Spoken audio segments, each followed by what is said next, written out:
a pumper. That's what they use to take the cement and then pump it around the back of a house, if you will, an area where they can't get a cement truck. And boy, these guys are busy. There's a lot of them out on the roadway, but that truck's pretty heavy. And we saw the LAPD officer try and do a spike strip, but it looks like the suspect saw it coming and swerved out of the way. I don't see any indication that any of the tires were punctured by the spike strip. But as long as the suspect stays on Topanga Canyon Boulevard and drives at a slow rate of speed, there's a good chance they're going to try that again. Now, officers are getting out of the vehicle. They're going to try and talk him, it appeared to be a man, out of this situation. But as you can see, he's been very indecisive. Not running red lights. We're not seeing really high speeds, and a huge danger to the public in this area. But obviously, anytime somebody's being pursued like this and they're unwilling to stop, there is a danger to it, and it can be extremely dangerous. But we're not seeing, at least, Tony, high rates of speed, and we're just hoping this individual's going to give himself up here soon.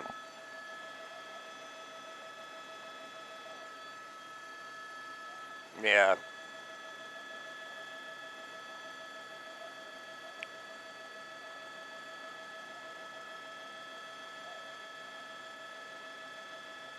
Yeah, and when you have something like this, I mean, if the truck does swerve and it gets here, a patrol car coming up really fast in front of him. You see that, Marcel? We don't see that very often, but a patrol car just came flying up in front of him, open up out of your shot off to the right there. So I think they're going to try and shut down traffic. Don't let it get up to that point and then get another spike strip out. But the suspect's aware of that, and he's turning around. So fortunately, we're not seeing aggressive driving. We've seen the suspect be very indecisive. You can't really do a pit maneuver in a situation like this because it just won't work pulling that pumper behind that truck. And it does appear to be a man, and only a man, inside the vehicle. So at this point in time, I think if he keeps going around in circles like this, they'll be able to stop traffic, get another spike strip out. Once they puncture tires on a vehicle like this, it'll be pretty hard to continue for too long. But there we go, possibly turning around once again. There's another spike strip. Not sure, Tony, maybe you saw that better than I did, but I'm not sure that they actually got him that time either. It's hard to tell.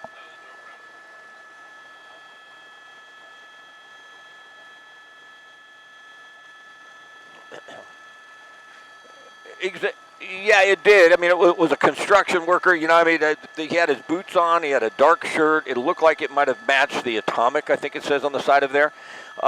And he was walking right up to him. And where that happened isn't going to be far from where he's at right now. We're headed back northbound on Topanga Canyon Boulevard. Once we got up to about Satakoy, the suspect turned around, and that's where that individual walked out to him. It was kind of unusual to see him do that. You can see the patrol cars sliding up behind him right now. Some indecision here. I'm not sure if there's another spike strip in front of him. And I'm trying to see if this might have been the same spot where that individual came out and tried to talk to the suspect. It's about the same area, and it's really hard to tell. He may be looking out to see if there's anything underneath the vehicle, if the spike strip did actually work or not.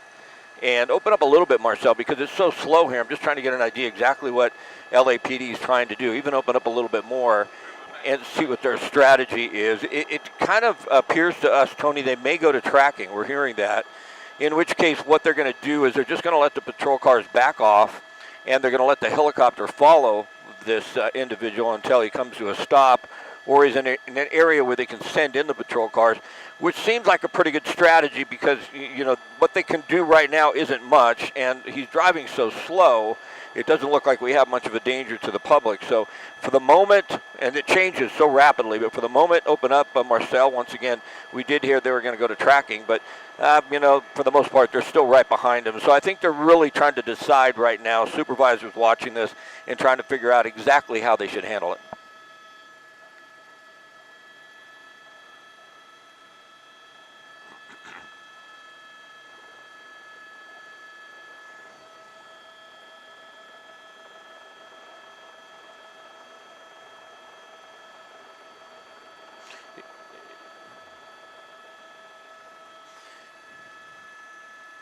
Yeah. Is it Atomic? I believe so. The A is written a little weird, but Atomic Concrete Pumping. Open up a little bit more for me, if you would, Marcel. I'm just trying to get an idea what the LAPD is doing. I mean, we see the suspect, but it looks like he's trying to talk to them or talk to someone. And so they've really kept their distance here.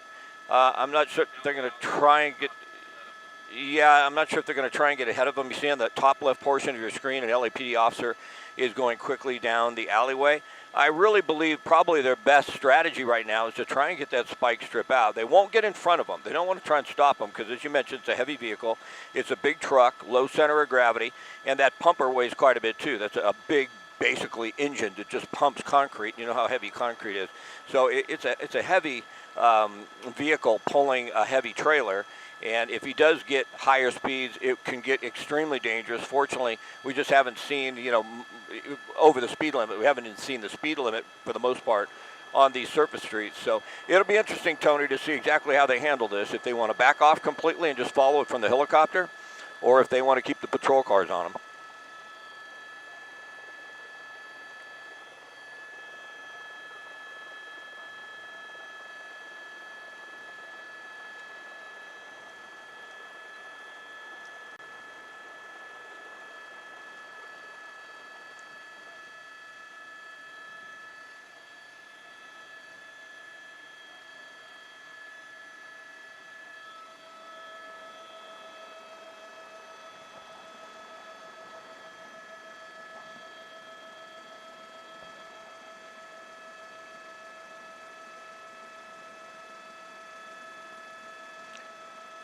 Yeah, that I don't have confirmed. I think there's there's a question about that, whether or not this vehicle was stolen. Maybe it's not.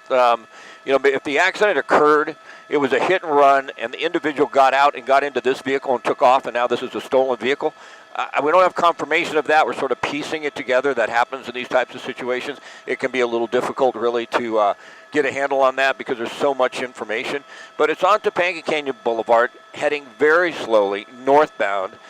There's probably half a dozen patrol cars behind the suspect that you don't see. But you're right, Tony. It very well could be that's not even, an employee of the company. We just don't know at this point in time.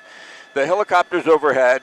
If they've gone to tracking mode, it appears because the distance of the other patrol cars that are still headed northbound on Topanga, open up real wide for a second. I think what they're doing, Tony, off to the right side of your screen, you're going to see the patrol cars, but they've really backed off. And what they're doing is they're stopping any traffic from getting up to this individual because he's erratic. They don't know what he might do. He's turned around. And for the safety of everybody, they haven't gone to the kind of tracking mode where they just back off completely.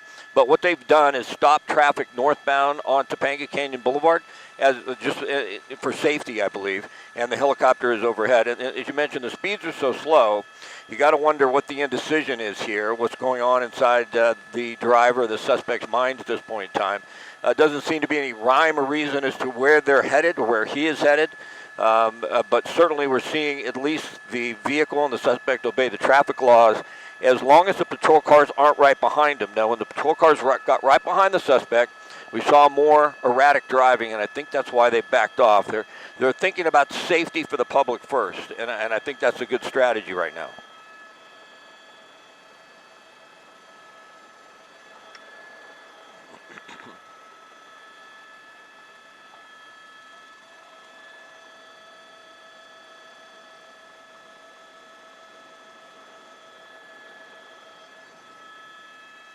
Yep.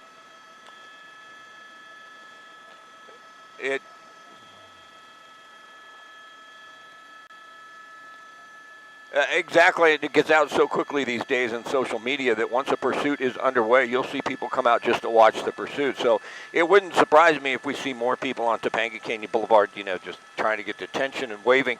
The last thing you want, though, is anybody trying to interfere. You'll get arrested for that, by the way, so don't even consider it. But, you just never know. You could really get hurt or even killed in a situation like that. But the speed is slow. That's a really good point. That's really good as far as safety is concerned. They're in tracking mode for the most part, just trying to keep traffic away from this individual northbound on Topanga Canyon. Still in the Canoga Park area. If we continue northbound, we'll be up into Chatsworth. And Chatsworth is where it all started, basically that collision that happened at DeSoto and Lassen, the original collision. And then during the pursuit, this vehicle right here, can we see any damage to it, Marcel? I don't really think so. Maybe to that left front, the bumper there, it's hard to tell. But there was another collision at Shermanway and Corbin. That would have been in the Canoga Park area. We don't have any details on that, if anybody was hurt, but we don't think it was a violent crash. We think it was just a minor accident and no injuries reported at this point in time. Now, this will get interesting if the suspect tries to do a U-turn. We've seen that a couple of times because further south there's going to be some officers, and they may have a different strategy if he pulls into the parking lot here. And now we've got him into a parking structure. If they get patrol cars in place quick enough, they may be able to get a spike strip out if the suspect tries to get out and get those tires flat and put an end to this. But as you can tell from our shot, Tony, they've gone to complete tracking mode right now. They basically don't have any patrol cars for the most part in the area. They have slowed traffic on Topanga Canyon Boulevard to keep traffic away from the suspect. But just the helicopter overhead right now is following the suspect and us, of course. And they're just going to let him continue to drive like this because he's not a danger to the public.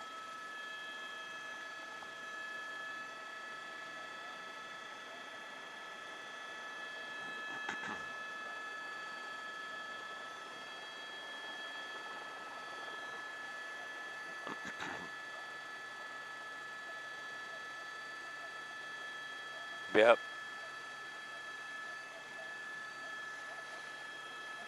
Yeah, we saw him poking around a little bit. We saw him waving at officers. We've seen some real indecisive driving, though. It appears, he has control of the vehicle. A lot of times you think about drugs or alcohol involved, and that may be the case, but the suspect can keep the vehicle, in the lane, right? We don't see him swerving in and out, but then we haven't seen him put himself in a difficult situation either where he's traveling at a high rate of speed. It's been such a slow speed pursuit for the most part. And now he's stopped on Roscoe. We're headed back eastbound towards Owens Mouth. But with the officers backing off, it really appears to be a good strategy, Tony, because, when the suspect comes up to an intersection like that and traffic is stopped, if the patrol cars swerve up right behind him, there's a possibility he'll try and get around the traffic and then, possibly get into another accident or hurt somebody. But right now they're just tracking him. We're once again eastbound on Roscoe in the Canoga Park area. And the suspect content to stay in his lane. We see some movement in there. And there you see a person, I don't know if they're trying to talk to him or just get around him there. And we see him stopping. So certainly extremely erratic. Obviously, this individual has no idea what he wants to do.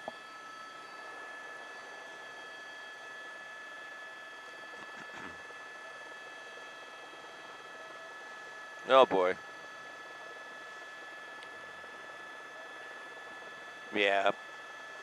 Yeah, by watching the vehicle, I thought, you always consider drugs or alcohol. By watching his demeanor inside the vehicle, could be mental health issues. You just never know. But, drugs or alcohol certainly appears to be playing some sort of factor here. That certainly could be the case. He's rocking back and forth. It appears that very agitated. Now just stopped. Push in again, if you would, Marcel. Let's get some movement and see what the suspect is actually doing. He was grabbing his head, rocking back and forth. It appears that whatever he's doing, it's a moment-to-moment decision, whether he's going to continue, whether he's going to stop. And it appears, drugs or alcohol may be a factor in this.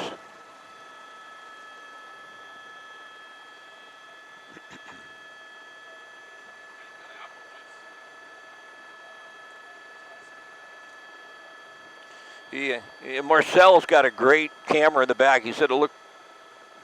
Okay.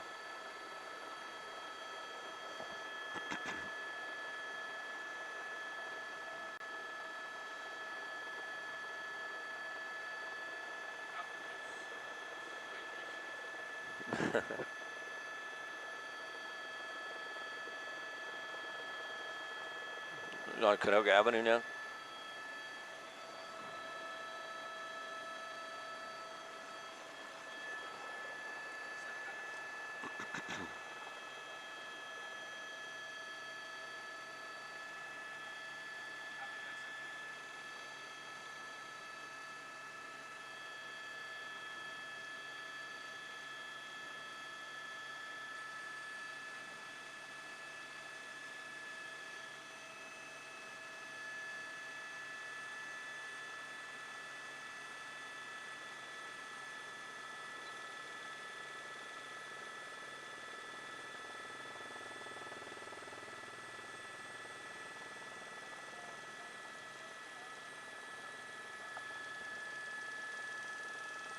All right, copy.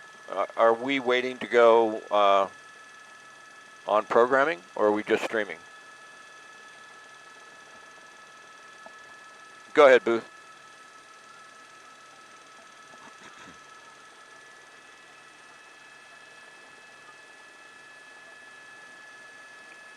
Okay, so I can keep talking during the on the stream right now, and then you'll just interrupt me when Tony's going to throw it. All right. So we had a little bit of a break as far as our programming was concerned. If you're with us here following this on the streaming service, this has been going on since 7:20 this morning. So what are we looking at? About an hour and a half, 7:20, 8 o'clock. Yes. So it's not quite that long, but it's been going on since 7:20. That was the initial accident that happened at DeSoto and Lassen, where this individual, we believe, was involved in an accident. We don't know if the accident was with this particular vehicle, or if maybe there was an accident at DeSoto and Lassen, hit-and-run crash, they initially said, and then they mentioned a stolen vehicle. So we don't know if the suspect may have been driving a different car, was involved in a crash, then got inside this truck and took off. This is a pumping truck, a concrete pumping truck. We're on Canoga southbound in Canoga Park, just away from Roscoe. This is an industrial area, and the suspect is driving, for the most part, very slow. If you've been following this, we've been seeing speeds below the speed limit for the most part. We saw multiple times that LAPD tried to put a spike strip in front of the vehicle, but at this rate of speed, he just saw what was going on and was able to maneuver around the spike strip, so that was ineffective. And then LAPD just decided, hey, we're going to go to tracking mode, and they pulled the patrol cars off. The driver seems to be very agitated, grabbing his head from time to time, rocking back and forth, very indecisive, really having a hard time trying to figure out exactly what he's going to do. We can open up out of the shot a little bit more, Marcel. I just want to see from here if we do have any patrol cars behind him whatsoever, and it doesn't look like it. So the strategy for the LAPD is just to back off, let the helicopter fall overhead. He's really not endangering the public. He's not trying to swerve around other drivers. He's not going at a high rate of speed.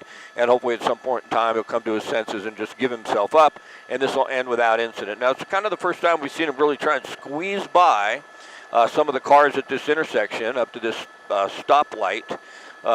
And we do know this vehicle did or was involved in an accident.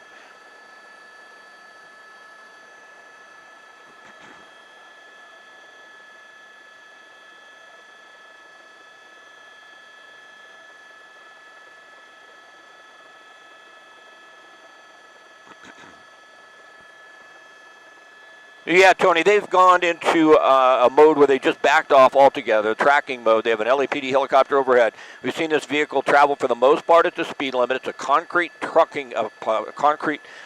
pumper, that truck pulling a pumper.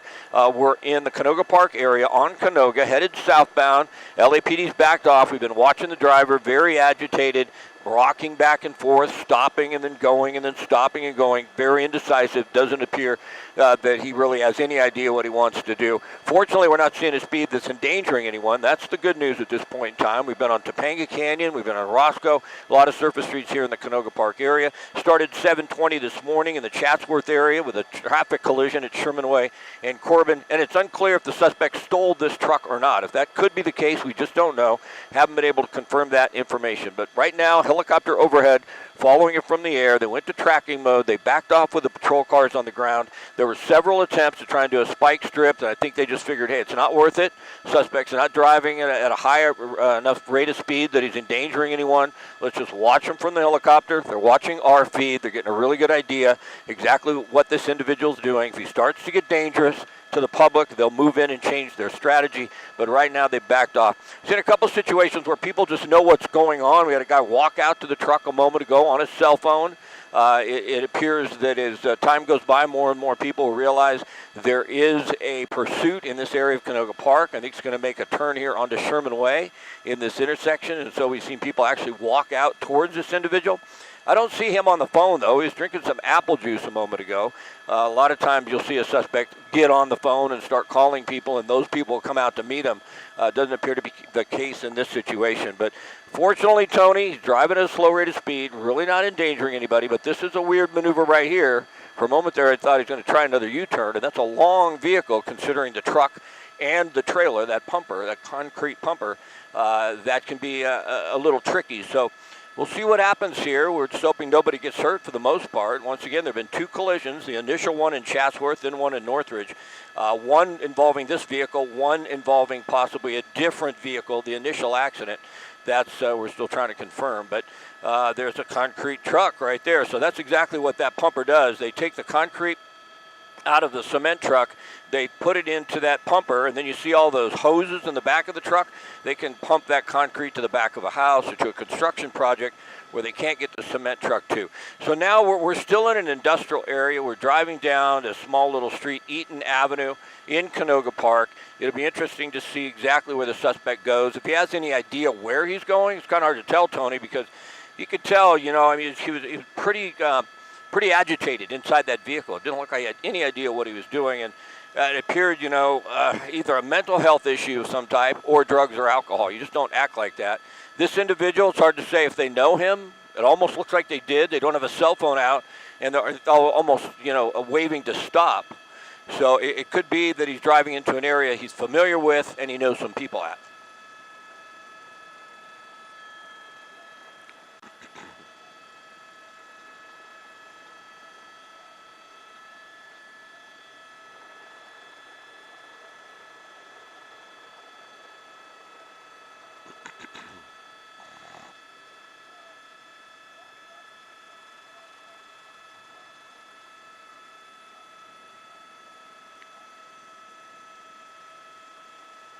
Yeah.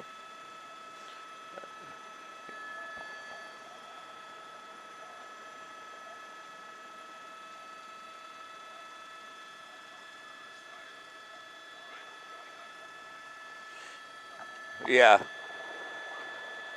Correct. It's hard to say. And then, you know, look at he didn't know those individuals. And it didn't look like a company logo on that sweatshirt to me. It's hard to tell for sure. But it didn't appear he knew the two individuals who walked by, because they just casually walked by, and then he sort of got their attention and waved at them. So, I mean, we're just seeing such erratic activity from this individual. We did see somebody come out, though, and sort of wave to him that almost appeared like he may have known that person, but that's so hard to tell. And then the individual I talked about earlier on Sherman Way that came out and walked right up to the vehicle just had a dark-colored shirt just like that, construction boots on, things of that nature. That's the same guy that was waving to him before, down the street on Eaton Avenue. We're on Galt Street now. That's the same individual who walked out in the tank top there and tried to get the individual to stop. So whether he knows him or not, it's unclear.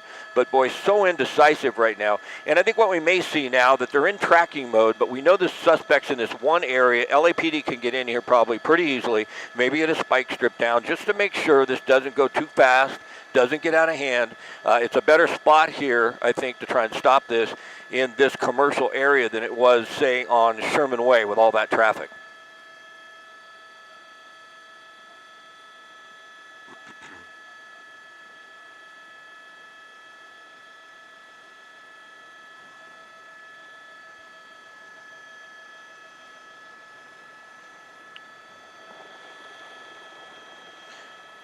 Yeah, unclear if he knows them. I mean, it looked like they were kind of waiting for him, didn't it, when he came down? And see, everybody's taking pictures.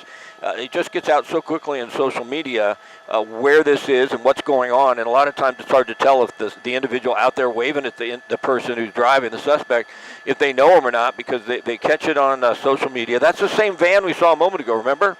Pulled up next to him. So, you know, maybe it's somebody they know, and they're just trying to talk some sense into the suspect to say, hey, come on, get out of the vehicle. You're just going to hurt somebody. You're going to get caught no matter what. You're not getting away. You're just saving a little time. But it looks like that individual's been up to this truck twice, and so was the other guy, once on a bicycle and once walking. So it could be he's familiar with some of the people in this area.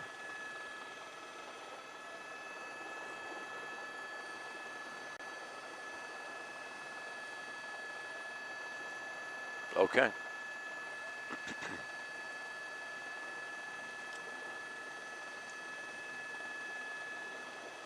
Yeah.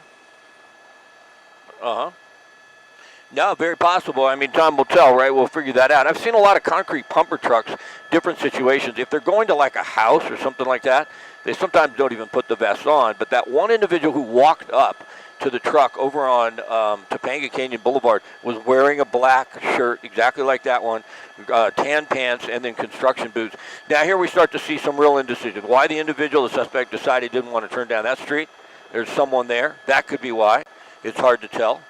If that might have been the reason. There was a woman out in the middle of the road. It appeared to be a woman waving at the suspect, and he's turned around and decided not to go that direction. So, trying to get into the head of a suspect in a situation like this is, absolutely impossible.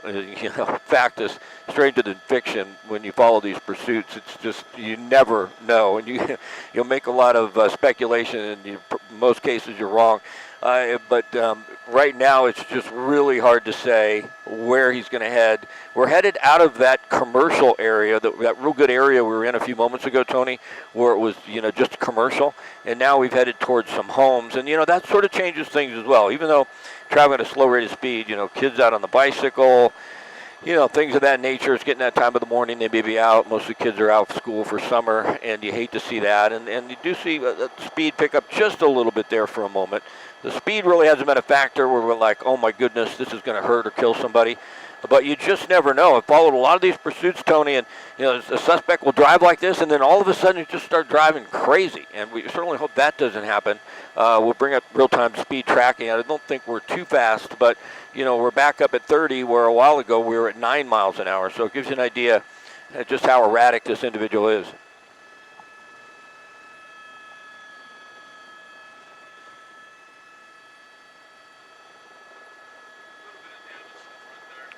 All right, I'm not sure, Tony. I don't hear you, so I'm not sure if I lost programming there. So I'm just going to talk until somebody tells me not to. There is some damage to the front of the vehicle right there. You see the damage? Now, we had conflicting information, an accident at 7:20 maybe involving this truck, but the truck did hit someone during the pursuit at Sherman Way in Corbin. But the original accident was in Chatsworth at DeSoto and Lassen, and there's some damage to that vehicle. We've been trying to figure out whether or not the original accident at 7:20 may have occurred between two vehicles, not this vehicle, and then the suspect from one of the vehicles in the crash jumped into this vehicle and stole it, because we have some information that it's stolen. It's really hard to confirm these things. LAPD is really not in the habit of getting that out immediately to us, right? They've got a lot more pressing things to do. But as time goes by, we'll find out more about that.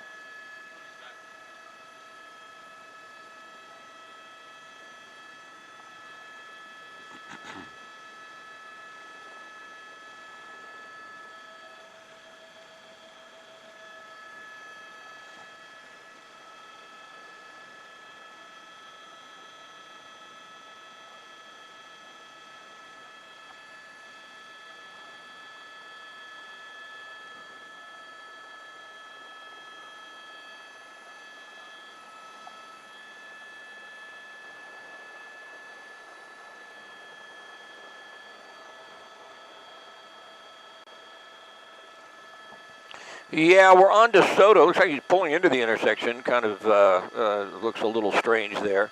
Was looking for traffic in both directions, and I think what concerned him is up ahead, traffic is stopped. It looks like he continues to try and see if there's any LAPD officers right behind him, and there are not. Open up out of the shot. It looks like they've decided to stay in tracking mode. And you can understand the reason why they've done that, because if you had a situation just like this, and they had 5 or 6 patrol cars right behind him, it's hard to say what he may do. It's a big truck. It's pulling a trailer or a concrete pumping truck, and it's hard to say what the individual might do. You see people out taking pictures of him. It looks like they knew this was happening and they were looking for it. But you can tell the strategy, Tony, because it could get pretty dicey if you had 4 or 5 patrol cars pulling up right behind this individual, and this individual's in stop traffic. We're southbound on DeSoto, coming up on Victory Boulevard, I believe, here in a moment. If you go far enough on DeSoto to the south, you're going to run into the Ventura Freeway. Haven't seen this on the freeway yet. And boy, look at this. It's going to cut right in front of that. It looks like almost like an ambulance, but it's a work truck of some type, and into oncoming traffic. It's the first time we've seen this type of behavior from the suspect, and this could make a difference in how the LAPD handles this, because he made that move without any patrol cars behind him. So if they see that he's going to drive erratically like that, regardless of whether the patrol cars are there, they may get back on this and then try and stop it with some more spike strips.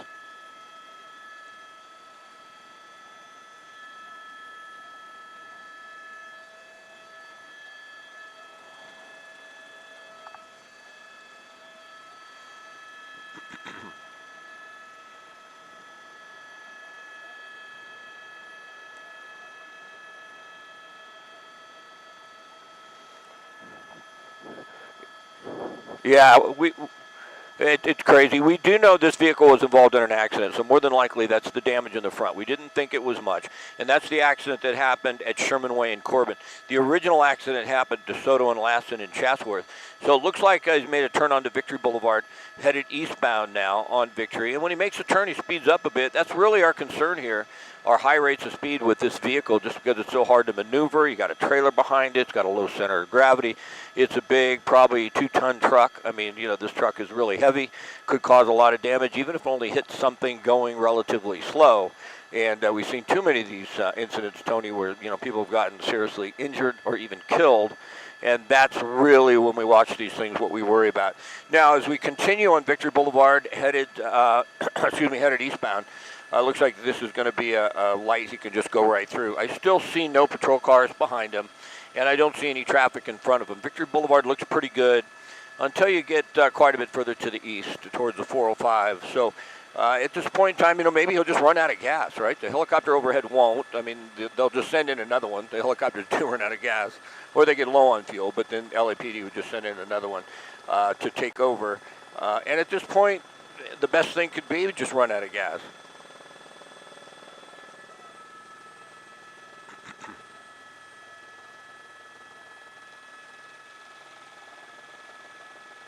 Yeah, definitely by far. There's no traffic in front of him. There's a stoplight that he's coming up on here, a signal light, I should say. We're right next to Pierce College, and it's just at the intersection of Victory Boulevard and Winnetka. There's some cross traffic there, but once you get through that and continue eastbound on Victory, there's not much in the way of volume or congestion on Victory from what I can tell. Again, just the helicopter overhead. We did see speeds that were concerning there for a moment, you're right, but there was no one around them. There was no other vehicles in that area, and there wasn't any volume or any traffic. I think we saw that real erratic driving, though, at that intersection where the suspect couldn't continue to move. It almost appears like, especially from the way he moves around, if you could push in again, Marcel, bouncing back and forth, obviously extremely agitated and obviously, uncomfortable just sitting still, right? And I think, did he get in the... Okay, he's reaching for something. Yeah, he's not comfortable sitting still, right? He just does. He's fidgeting a lot, moving around, grabbing things, and so we only hope that this ends peacefully without incident, because you just never know when you got someone behind the wheel of a truck like that who's acting like that. What could happen?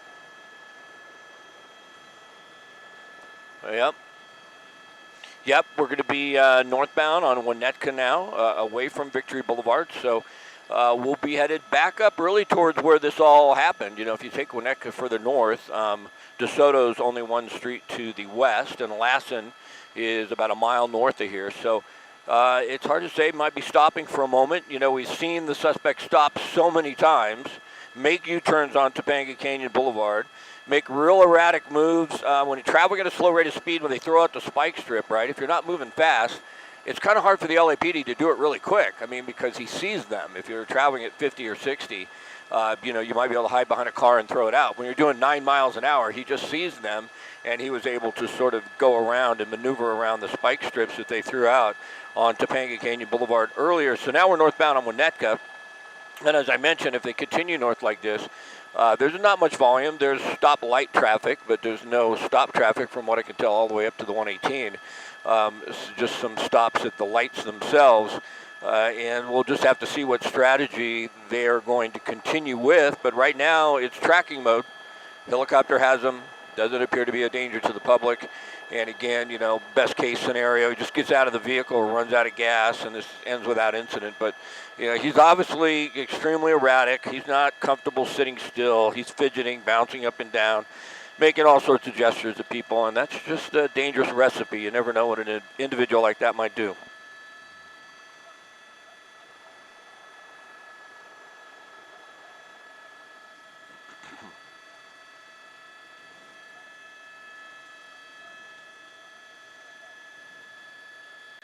I think it would in this case, just because of the speeds that he's traveling. And, it's so hard to judge these days, Tony.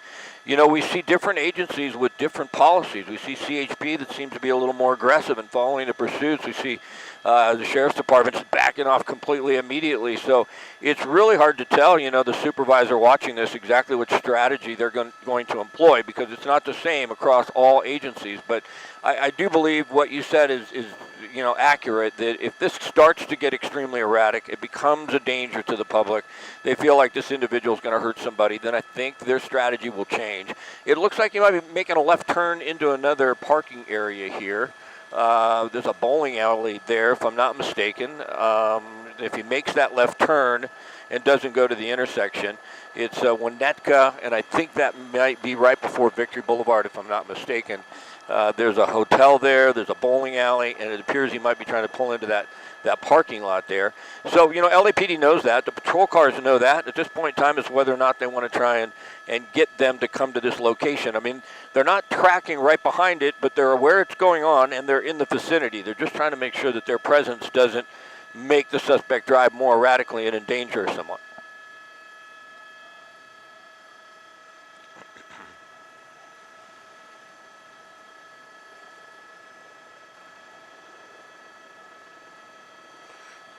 Yeah, open up a little bit, if you would. Open up a little bit, Marcel, if you would, so I can get an idea where he's headed. Yeah. Yeah, I noticed that. Yeah, it looks like they're waving to somebody and they're headed into the bowling alley. So it doesn't appear that they knew him or he knew them. It's hard to say for sure. But fortunately, he's in this parking lot going very slow and has stopped for the moment, or almost stopped. But now we're coming back up onto Van Owen, and we'll see if the suspect continues. This is one of those things that continue for a long, long time if the suspect continues to drive like this. I believe when the accident occurred, Tony, they had a lot of patrol cars behind him, and that may have been part of their thinking as well. Boy, look, that was pretty close going through that intersection. But I think that might have been part of their strategy as well. There's been one little accident when we were right behind him. Let's go to tracking. If he drives like this, he's probably not going to hit anybody. And let's just let this thing play out.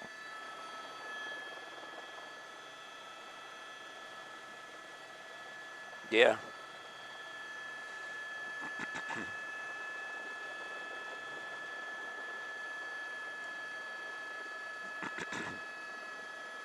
Yeah.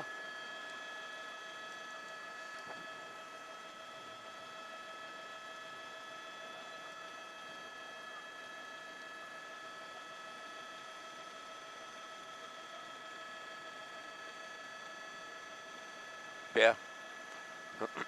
I'm sure that LAPD's already contacted them. I'm sure they have a lot of information that we don't have. The yellow vest could have been inside the vehicle. If this is actually stolen, maybe it's not an employee of the atomic pumping company or concrete company. But we see a pretty bizarre maneuver here, trying to get out into traffic and going into oncoming lanes basically for a moment to try and get back to the right side of the freeway. Open up a little bit, Marcel. I can see a little bit more what's going on and who we have headed.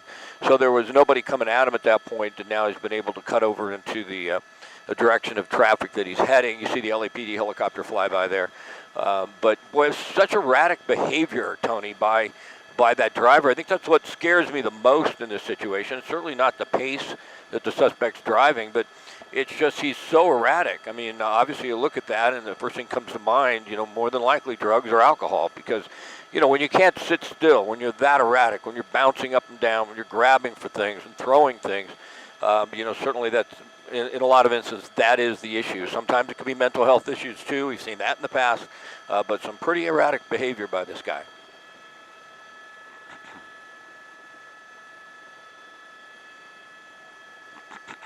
Yeah.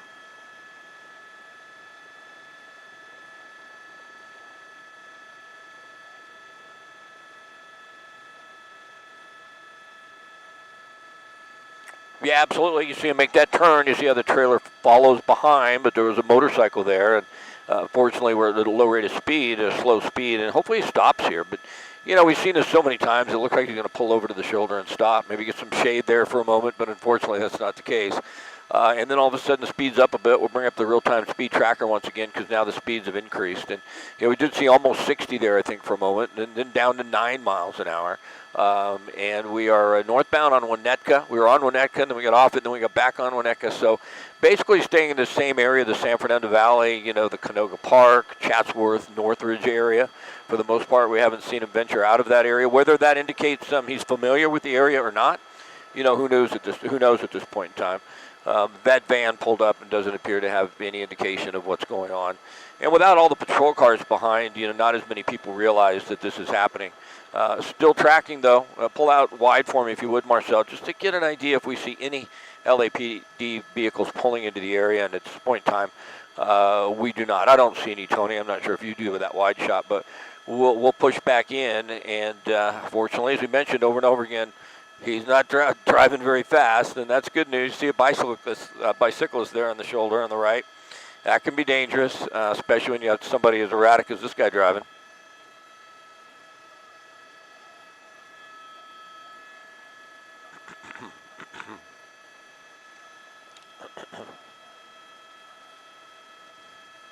Yeah, 7:20 was the time we got for the initial crash. It was in Chatsworth at DeSoto and Lassen. We're still trying to figure out exactly what happened in the initial crash because initially we got the report that it was a hit-and-run accident, and then we got a report that there was a stolen vehicle. So we don't know if maybe the suspect driving this vehicle was one of the individuals in that first crash and then got out and stole this truck. We haven't been able to piece that together, so that's unclear, but we know the accident at 7:20 was in Chatsworth at DeSoto and Lassen. Then the pursuit started. They started pursuing the concrete pumping truck you're looking at right there, and during that pursuit, there was a traffic collision at Sherman Way and Corbin, and there was minor damage to the front of that vehicle. We don't think anyone was hurt. We don't know for certain, but that's the information we have at this point in time. And then we've just seen a slow-speed pursuit. At one point in time, LAPD vehicles right behind the suspects, like half a dozen or more, getting in front of the suspect, throwing out spike strips on Topanga Canyon Boulevard in Canoga Park. The suspect was driving slow enough he could maneuver around the spike strips, so that didn't work. And then we saw LAPD say, hey, back off. Just go to tracking, keep the helicopter overhead. He's making radio calls, getting it out on which streets. Oh, they threw something out. It looked like that bottle that he was possibly drinking, but the suspect just threw something out the window a moment ago. And we're back on Sherman Way. So really going around in a big circle for the most part in the west end of the San Fernando Valley. Extremely erratic as far as the motions of the suspect, waving at people, bouncing back and forth, trying to get people's attention. Fortunately, though, as you mentioned, Tony's driving hasn't been that erratic. We haven't seen any real close calls. There was one collision, but that's when the PD ships, that's when the LAPD cruisers were right behind him. And that may have been one of the reasons they backed off, Tony, because, with them right behind him, he was driving more erratically at a higher rate of speed, and that's when the crash occurred.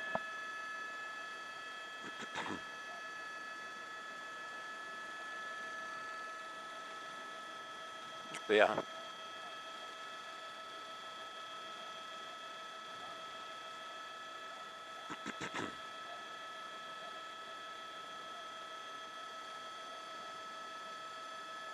Yeah.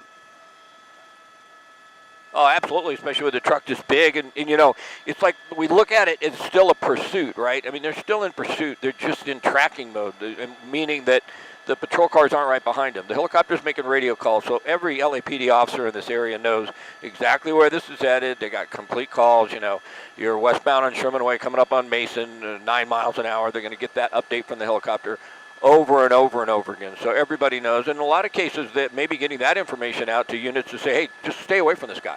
Don't get in front of him. Don't let him see you. If he's coming down Sherman Way and you're on Sherman Way, turn, go around him. We don't want to do anything to make this individual drive more erratically than he has in a couple situations. And we just want this thing to play out. If he's on drugs, maybe those drugs will wear off. Maybe he'll come to his senses. Maybe the vehicle will run out of gas. But right now with the helicopter overhead, with the news media, with us following this individual, and the speeds we're seeing not really being a danger, they're just content to sit back and let this thing play out.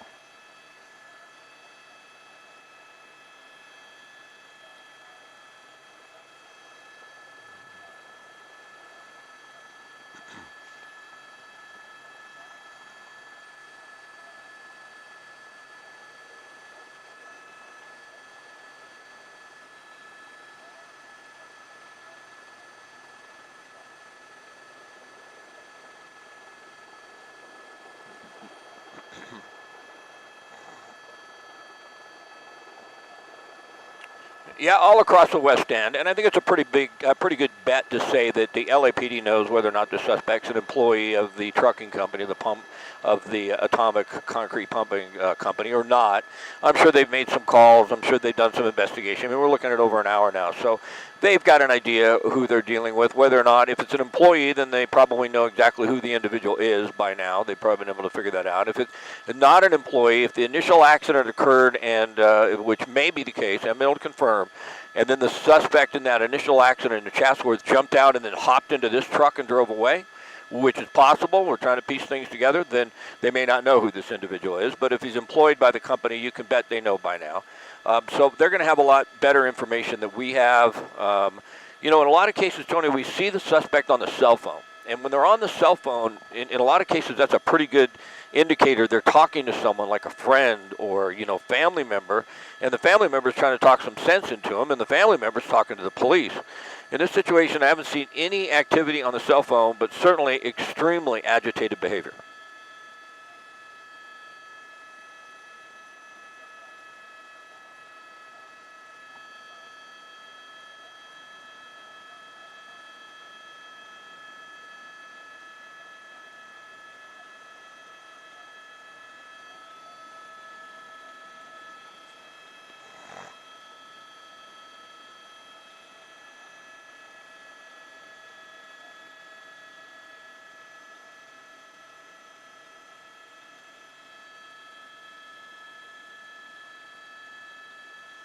Can you push into him, Tony? Marcel? Can you push in tight to the suspect? All the way in, tight as we can go.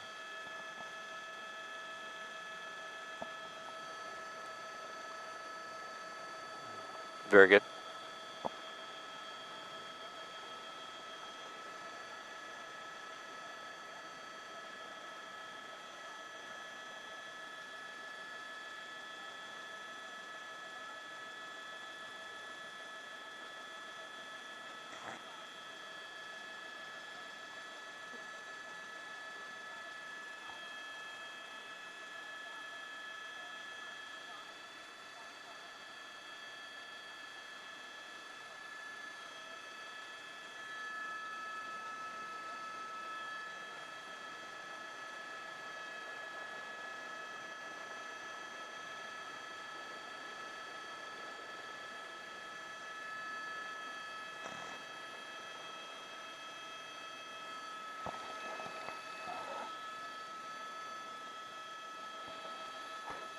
Would it be nearly impossible to bring back some of that video from the spike strip? I could try to find it. All right. Right now we have a break. You could go a little wide, pull it up probably.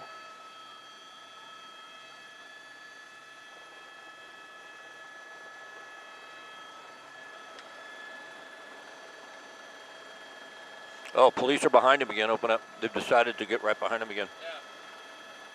There it is. Interesting. And there's a lot of traffic up ahead. This could get a little dicey here. Yeah. Okay, I think I might be back on air with you, Tony. They're re-engaging here. You see the LAPD cruisers right behind them. We're on DeSoto, headed northbound up towards Victory Boulevard. And, once the suspect gets through, made a turn because up ahead there was stopped traffic. Made a turn now. I believe that's going to be on Tavano and not Victory, and headed back to the west. But certainly the suspect has gone around in circles, and LAPD has made a decision now to re-engage, to get right up behind the vehicle. It wouldn't surprise me if they've got units up in front as well, and they're going to try another spike strip. But here's a change in their strategy to try and get this over with. It looks like they were not content to continue to follow just with the helicopter overhead, and now they have a couple of patrol cars behind the suspect.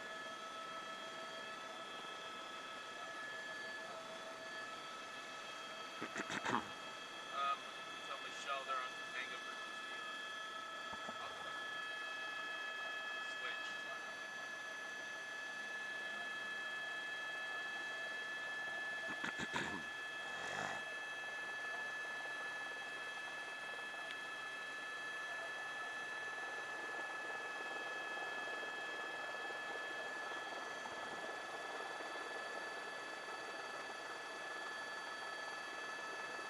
Yeah, and it'll be interesting to see exactly what the suspect does now, because we've been, talking about the strategy and what they may be thinking about, backing off and going to tracking because it wasn't much of a danger. But now that they're back re-engaged and right behind him, if the suspect's starts driving extremely erratically and starts swerving around traffic, they may back off once again. But right now, it appears the suspect has about the same demeanor. You know, he's stopped right now on Van Owen. We're headed westbound in Canoga Park. And the patrol cars, right behind him, looks like he's looking out the window. You know, it's about 3 or 4 times I've seen him look out and stare down. Not sure exactly what he might be looking for, but, you know, he's been so erratic. He can't sit still. He's bouncing back and forth, gesturing at people he doesn't know, looking up at us in the helicopter, and now looking behind him at the patrol cars. But having the patrol cars right behind him, Tony, hasn't seemed to change his demeanor or the way he's driving, which is kind of good, because now they can be right behind him and monitor him, and we're not seeing him trying to take off and get away from those patrol cars.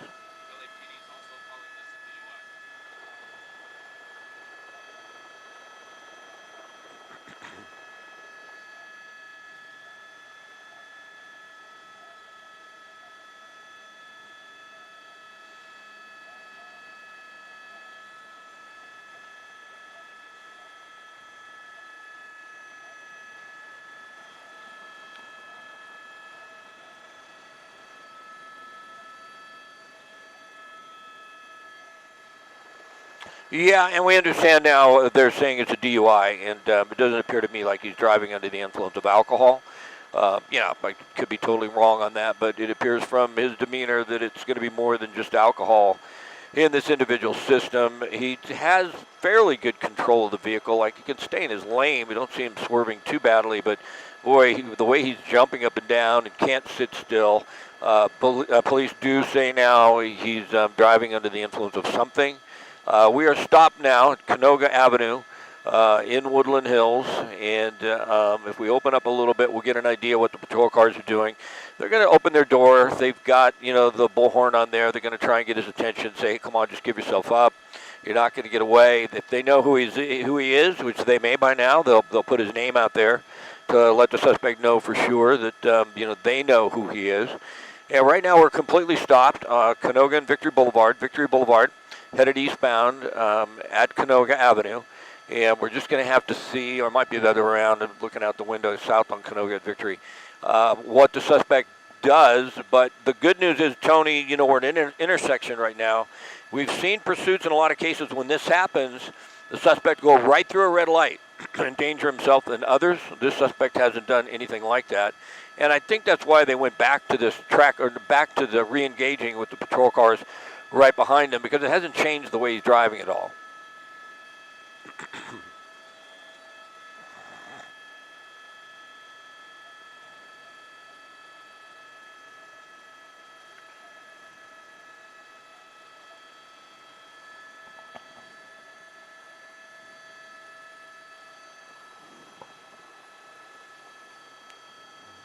Well, yeah, they're going to try and communicate with them. They certainly like to talk them out of this and get this over with. And they do open the doors immediately. They stop the vehicle. They hide behind the doors, basically just in case the suspect gets out with a weapon. It allows them to open fire on the suspect if they have to, because it's tough to do if you're sitting down. So they want to be behind the door. They want to be safe, and they want to be in a position where they can protect themselves. And so in most cases, they'll stop the vehicle, they'll open the doors. You got both the driver and a passenger. They'll both get out, more than likely with their guns drawn. They just don't know what they're dealing with at this point in time, but they're very aware of cross-traffic about, you know, what they have to deal with here. They absolutely, positively would not want anything to end in gun battle in a situation like this. We understand they might be doing a spike strip here in a moment. I don't see exactly where it is, but when he's traveling, we've seen in the past, when he's going this slow, it's really hard to get one out. But I think we're going to see it in a moment here. We just heard over the scanner. It might be at this intersection here. So there it is. So they're getting ready to get the spike strip out. We'll see if the suspect sees it. And when the vehicle's traveling that slow, you know, he could sort of prepare for it and get around it. We'll see if this time the suspect is able to. Several times. Trying to get away from it. And, you know, if you're the LAPD officer, it's a tough one, too. You know, you just don't want to run. You just don't want to run out there. Did that get stuck on the fence? They missed it. There you go. They're dragging it back. So he was able to get around that. And, you know, I mean, you've got to be careful, too, if you're the officer. You don't want to get in front of that vehicle. So you've got to try and get out there into the intersection at the right time, toss it out in front of him, and then pull it back real quick. So if he does run over it, it doesn't flatten the tires of the patrol cars right behind them. But yeah, that's at least the third, if not the fourth time they've tried to spike strip. It's been unsuccessful. This isn't the type of vehicle you could do the pit maneuver on. That just won't happen. If you did pit that trailer, it would just flip over, and boy, it could cause so much injury to anybody in the surrounding area. So this is not a vehicle that they could attempt that with.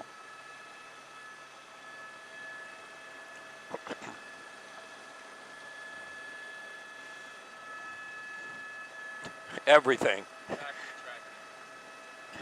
anything, yeah, anything you could think of. I think we've seen pursued from was a tank in San Diego. I've seen a bus being pursued one time. We've had campers that split apart. They're in the middle of a pursuit. And it looks like now, there's no rhyme or reason to this, Tony. I've never been able to figure it out, but they're going back into tracking mode. So I guess they tried to spike strip. It didn't work, so just follow them from the helicopter. So the patrol cars have backed off once again. We're back on Victory Boulevard. Same exact spot we were when we were talking, 10 minutes ago, Tony. And this is where he got some speed up because there was no traffic around him. Traveling eastbound and coming back up next to Pierce College once again. There's more traffic at the intersection up ahead than we had last time. It's probably getting closer to when most of the classes start, whatever summer classes they have here or activities. But we're right next to Pierce College, and we're back on tracking mode. It's just a helicopter overhead.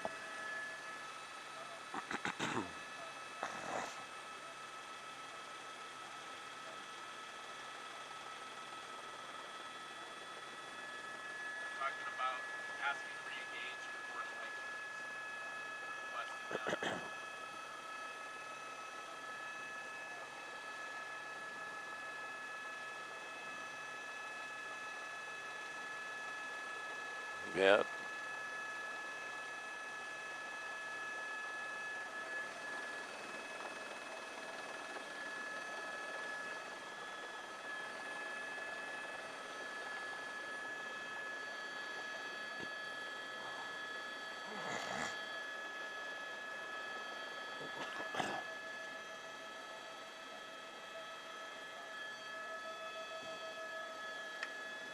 Yeah. Good luck.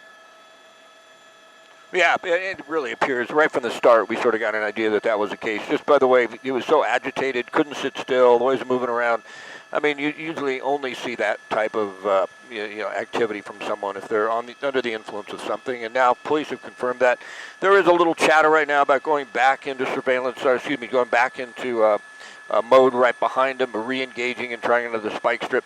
It's on Victory Boulevard, and he's going to stop here. There's some stoplight traffic.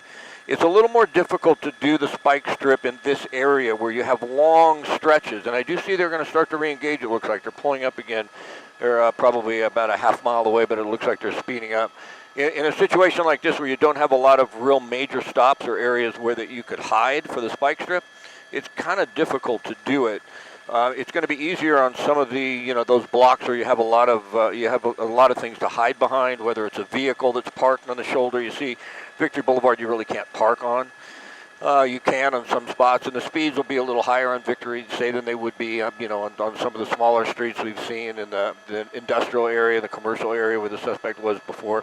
But certainly with no traffic around him, not traveling very fast, so we can bring up the real-time speed tracker, probably, 25 miles an hour, so maybe 30 there. But they may re-engage again, Tony. They're talking about it. I saw the patrol car start to pull up, and then I saw them back off. So, these things are so difficult to try and predict. It's nearly impossible. If you think you're going to figure out what's going to happen on a pursuit, we'll think again. It'd be like, winning the lottery. You just never seem to know, and you just never seem to know really how the police are going to approach it either. I mean, depending on the department, depending on who the supervisor is, depending on how the driver is driving, the type of vehicle he's driving, the conditions, it's a sunny day today, but sometimes they're in rain. Depending on all those factors, so dynamic, it's really difficult to try and predict anything in a situation like this.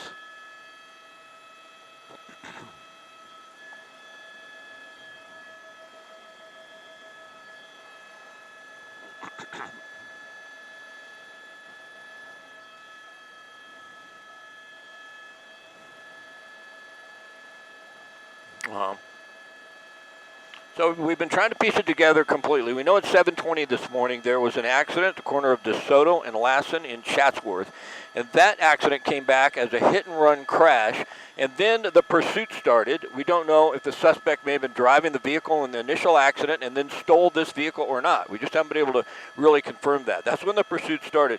About 20 minutes after the pursuit started, there was another accident at Sherman Way and Corbin. Then the Canoga Park area. We don't think there was a lot of damage in that crash. We saw a little bit of damage. There's another spike strip they're going to try here. You can see the officers trying to get in position. I think they might be a little late, but maybe not. And you can tell when the suspect's driving this slow, he's just coming up on this right now. I don't think they're going to get position in time. No, they have not. They didn't quite make it.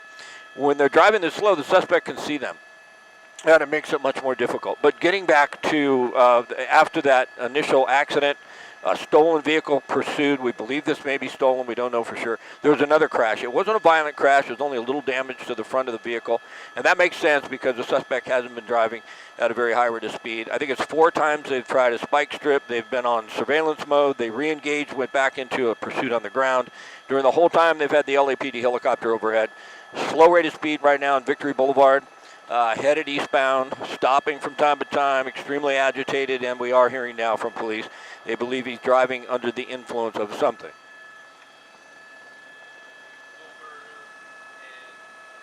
setting up 2 more spike strips. Yeah, it's not that easy depending on how fast he's driving and depending on, where they're going to try and set it up. And like I mentioned before, it's a little difficult to find a really good spot. Now, we're coming up on Wilbur, and I believe they're going to try another spike strip right now. But unfortunately, open up wide for a second, if you will. If he stays in that left turn lane, you see the patrol car there in the center of your screen, it's going to be real difficult for them to get into traffic and do the spike strip there without him seeing it. But you can see they're ready. Now, what happened last time in a situation like this, he's in the left turn lane, the suspect is. You see him right there. You can't really see the officers yet. Last time this happened, he did a U-turn. But there's not a lot of room for a U-turn right here. I don't know, pulling that trailer, if he's going to be able to make a U-turn in one turn. So now is the moment of truth. What's the suspect going to do? He's going to continue forward. If he does, they might be able to get him with a spike strip. If not, he tries to turn around. He might get stuck there. I'm not sure he'll be able to make that in just those 2 lanes. So it looks like he's seen the officers. The officer's getting ready to throw out the spike strip. And there he goes. He's going to be able to get in front of him here, though. Oh, not quite. Oh, just missed it. Just missed it. He might try and re-engage it again if he continues there. But, yeah, so close. And now, some more erratic behavior. I guess he's going to go northbound here on Wilbur. So they almost got it there, Tony. And you could tell the LAPD officer's a little hesitant. He really doesn't want to get right in front of this guy, and you can't blame him. Yeah. Not only that, I mean, they don't know. They probably know who this guy is. I don't know for sure. If he's an employee of the company, they know who he is. But if he's not, then they probably don't know who he is. But they've seen our shot. The helicopter's seen this guy. He's erratic, and there's no indication that he doesn't have a gun. I mean, we don't have any indication that he does have one, but he could have. And if you're the officer with a spike strip and you're running out in front of that vehicle, you could be shot at. I mean, that's a possibility. Stranger things have happened. So all of those things are in their mind. It's better if they know who the suspect is. If they can just get some idea, identify the suspect, then they might have a little better gauge of what they're dealing with. But we don't know if they know that or not. I'm assuming if this individual's an employee of the concrete pumping company, Atomic, that they know who he is.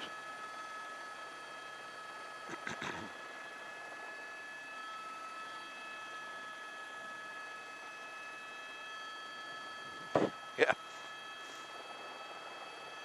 That's a blessing. That's a blessing because with that vehicle and that individual being under the influence of something, if he was driving around these corners at 60, 70, somebody get hurt or killed, that could be possible, if not inevitable. So it's a blessing that he's driving at a slow rate of speed because we're really not seeing that, fear factor we get in some of those pursuits. When we look at these things, we're like, oh my goodness, somebody's going to get killed. We don't see that with this one, but they can't just let this go and not follow it. They're back into, it appears, just a tracking mode. Although we're hearing now it's about half a mile up ahead at Wilbur and Sherman Way. they're going to try another spike strip. So hopefully they'll be successful this time. If they can get the tires flat on this vehicle, it's so heavy, it'll go right down to the rim. And if he makes a turn here, see that the spike strip they had set up was about, I don't know, 3 blocks north of here. Now that he's made a turn onto Van Owen, that spike strip will not work. So now they're going to put a radio call out and try and set up another spot where they can try it. But if they're successful with it, this vehicle, you know, is so heavy, I think it'll be down on the rim in no time.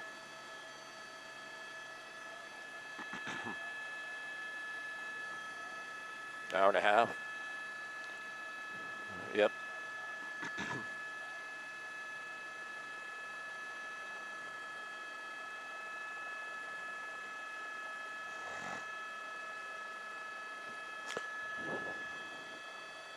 Yeah. Maybe. Yeah, hopefully. It seems like it comes and goes with this guy, though. You know, you'll see a pretty erratic behavior, and then you'll see him kind of calm. So, yeah, you know, hopefully whatever he's under the influence of is wearing off a little bit, and he comes to his senses. You know, just a matter of, like, how long could this thing go? I mean, I'm you know, just guessing, but, you know, probably can't get more than, what, about 6 miles a gallon out of that vehicle.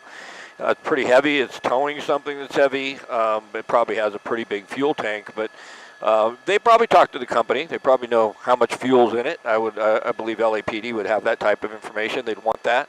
And so they may have an idea. Looks like we have another spike strip set up. This is going to be on Reseda Boulevard, I believe, and back at Van Owen. So they'll have another attempt here to try and get a spike strip. You see the suspect, we lost him for a moment there behind the trees. But he's headed on Van Owen towards Reseda Boulevard, and we'll see what happens here in just a moment. At least, yeah, at least. So, and he stopped. So, you see him there. He just stopped. He's looking ahead. We'll push in to see how erratic this guy really is. If did he move away from the wheel for a moment? We saw him grabbing a bunch of stuff out of the back. And, yeah, Tony looks a little bit more calm than what we saw earlier, that's for sure. But from time to time, he just really starts reaching for things, jumping up and down in his seat, weaving back and forth, putting his hands in front of his face, putting his sunglasses on, taking them off, throwing them. He had a bottle in his hand. It looked like apple juice. He threw that out the window. Open up a bit, Marcel. I think we're coming up towards that spike strip here. If he continues, not too far. I think it's going to be right down at that intersection right there. Yeah, you see the patrol cars. So do they have them on both sides? Yeah, look at that. Turn it down a little bit. We may have a chyron there. They're on both sides. So hopefully they'll get him this time. He won't have much of a choice. It'd be hard to get around both of these with both sides of the street, and turning around with that vehicle is going to be really difficult. If they can get him past this one side street that he could turn on, if he doesn't see them, then he has no choice but to either turn around or continue to the intersection. They might be able to get him this time, but he's pretty erratic, Tony. From time to time, he just starts jumping up and down inside the truck. Yeah. Good word for it.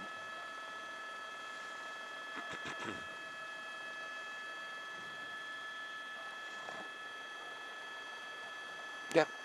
He just can't sit still. I mean, that's got to be the drugs, right? I mean, the guy just cannot sit still in that vehicle. We haven't seen a moment that we followed him that he was able to be relaxed. He's always fidgeting, perfect word, jumping around. We're coming up on this intersection, and unless the suspect turns into what's like a gas station, if he doesn't see the patrol cars and continues, they may get him with a spike strip here, but he does have an opportunity.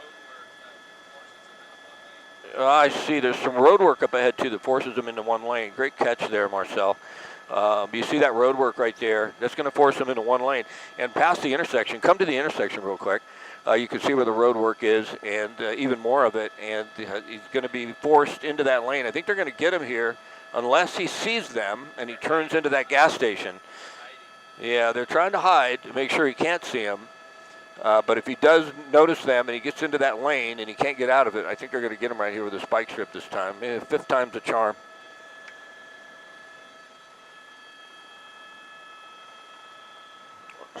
Yep. Yep, both sides of the intersection, they're hiding. They know this guy's MO right now. Each time he comes up towards something like this, he's able to swerve around, and he drives so slow. So if he turns here, he's going to get away from it. If he doesn't turn here, I think they got him. And there you go. It's going to be really difficult for him to get past this. There you go. They're going to get him. They got the right front, and there's another one here, so they're going to throw out another one right now, I would imagine. Oh, it looked like he missed on that one, but I believe they got the right front. I believe they were worried about him coming into oncoming traffic there. And there's more road work up ahead. He's got to get into just the right lane. But we're going to get around to the other side. I'm pretty sure they got that right front tire, and that's going to make a huge difference in this pursuit.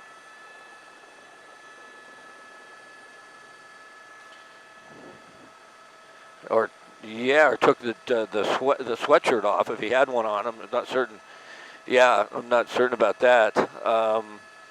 Let's see if we can get around the other side and see if that tire is flat. It'll take a moment, but once that goes flat, I mentioned this is a heavy vehicle. That tire should come off fairly quickly and be right down to the rim. And then it would be much easier to put out a second spike strip because he just won't be able to maneuver it. And hopefully they got both right front and the right rear, but it didn't look like it to me. But hopefully got that right front, although it appears from this angle still to be inflated. Yeah, hard to tell with the shadow, but I think it. No, I think it is. I think they got it. It looks to me like they got it.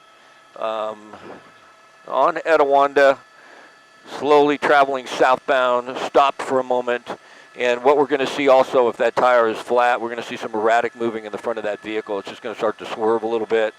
And now right in the center lane there, we're in somewhat of a residential area. That's not good. And maybe now that's a pretty close call there. Now that the spike strip, if it did work, hopefully it doesn't make the suspect more desperate and he just start driving at a higher rate of speed and then have less control of the vehicle. Yeah, that'd be good. Yeah.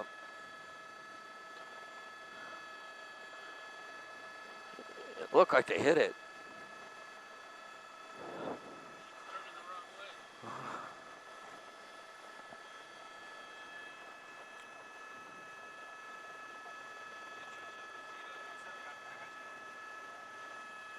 Another one set up.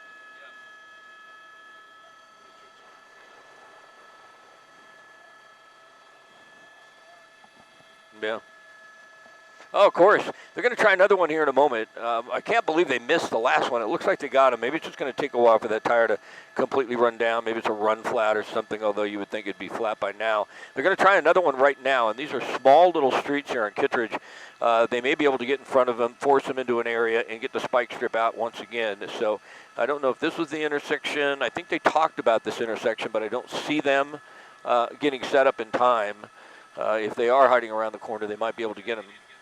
Yeah, they just didn't get there in time. We heard the call go out, and, fortunately, you push in all the way in. Is that tire flat? Yeah, it looks flat to me, Tony. It looks like they got it. So it's going to make it much more difficult for the suspect to continue. That'll be down on the rim pretty soon, and then it'll be hard for him to control the vehicle. They'll try and do another spike strip. That'll also, slow the vehicle, if you will, as far as how fast the suspect will be able to drive. He won't be able to drive as fast. He won't be able to control the vehicle as well, that's for sure, and they may be able to do another spike strip. But you can tell they got him. They're talking about doing more spike strips in some of these intersections. It's right down to the rim almost. He's going to lose control of the vehicle pretty soon. It's going to be real hard to maneuver that truck once it's right down to the rim.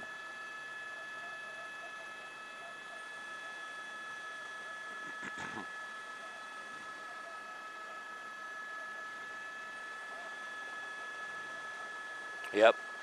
Yeah, and what really worries you, what's our speed here, Marcel? Because if he's getting desperate because it's flat, we're at 40 miles an hour, but into oncoming traffic, there's another spike strip they tried to put out. That's the same intersection we were at a moment ago. They got him. Oh, they got the rear this time. So that's a set of doubles, 2 tires back there, and the spike strip got wrapped up in there, but that's good.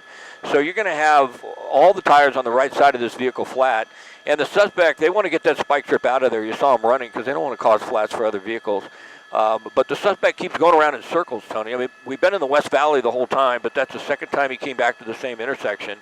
Now, not only is the right front flat, we should see the two tires on the right rear go flat here in a moment as well.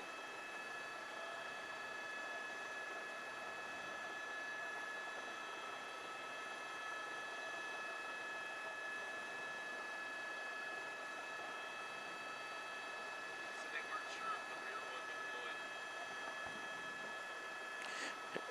deployed. Yeah.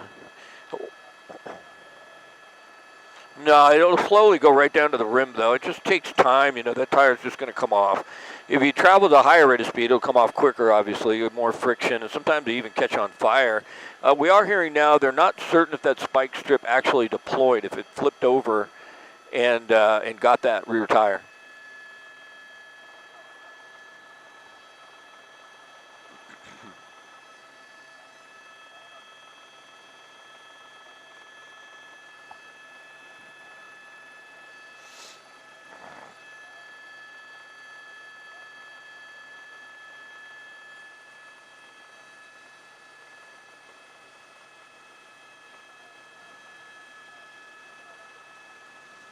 All right, copy.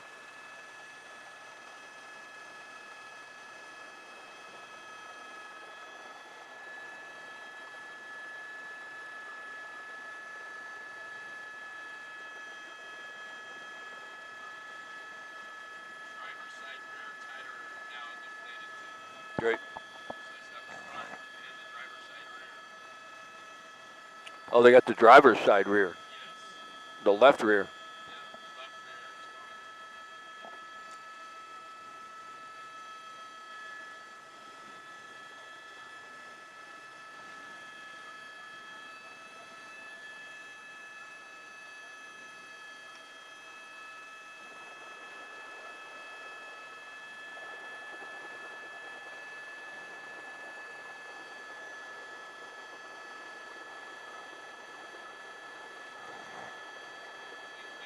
gone. Yeah.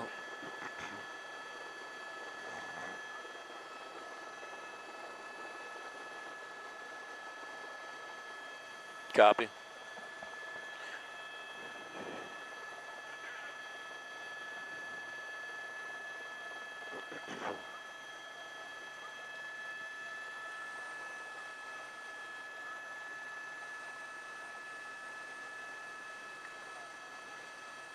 Copy.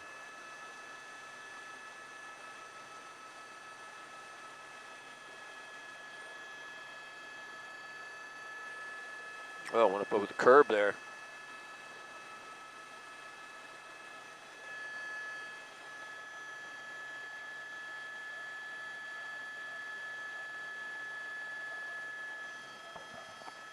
Yeah, we know we have a flat on the right front. They got the spike strip on the right front, and now we understand, according to LAPD, they believe it's the left rear that's going to go flat next. That the spike strip did deploy, and they're going to get the left rear to go flat. We don't see an indication of that yet, but it takes a moment or two.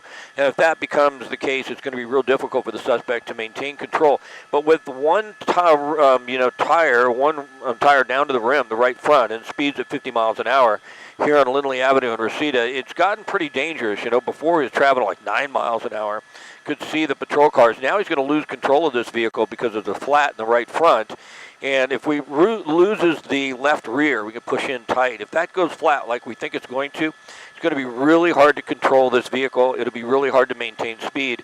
And it does look like slowly it may be going flat, but unfortunately, Tony, we're seeing higher rates of speed, the kind of thing that really concerns us in pursuits like this because of the danger to the public. So you got a flat tire, maybe two. You've got this big truck pulling a concrete pumper trailer, and you've got speeds almost 60 miles an hour on Lindley Avenue in Reseda, and a suspect who's desperate, he's fidgeting, he's under the influence of something, according to the LAPD, and a more and more dangerous situation, is coming to fruition here as we watch this.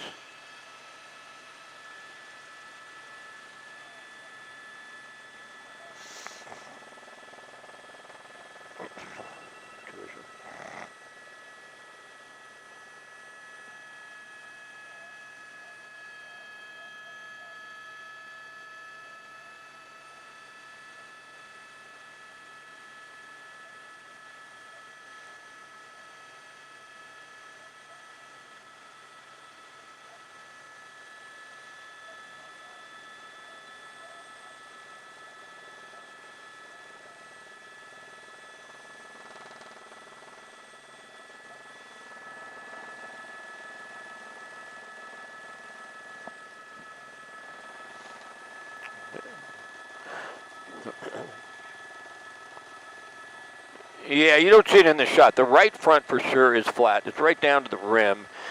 We did hear, though, that they thought on the last spike strip that they threw out that they got the left rear, but I don't really see that the left rear is going flat.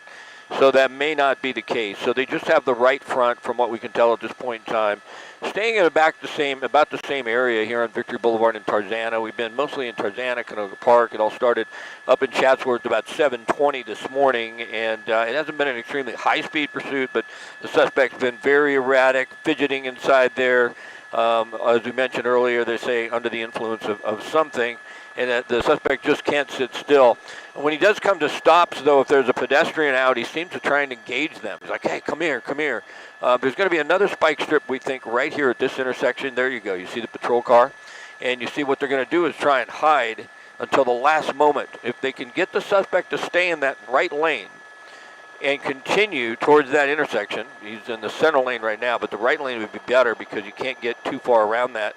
Although he does appear to be a little hesitant, as if, hey, this happened to me last time in a construction zone, and that's where you got me. So it's difficult to get the spike strip out when the suspect's driving this slow. They really don't want to run right in front of him, but they are going to try another attempt here. One worked. The right front tire is flat, and they're hoping to get another one so they can get this pursuit to come to an end.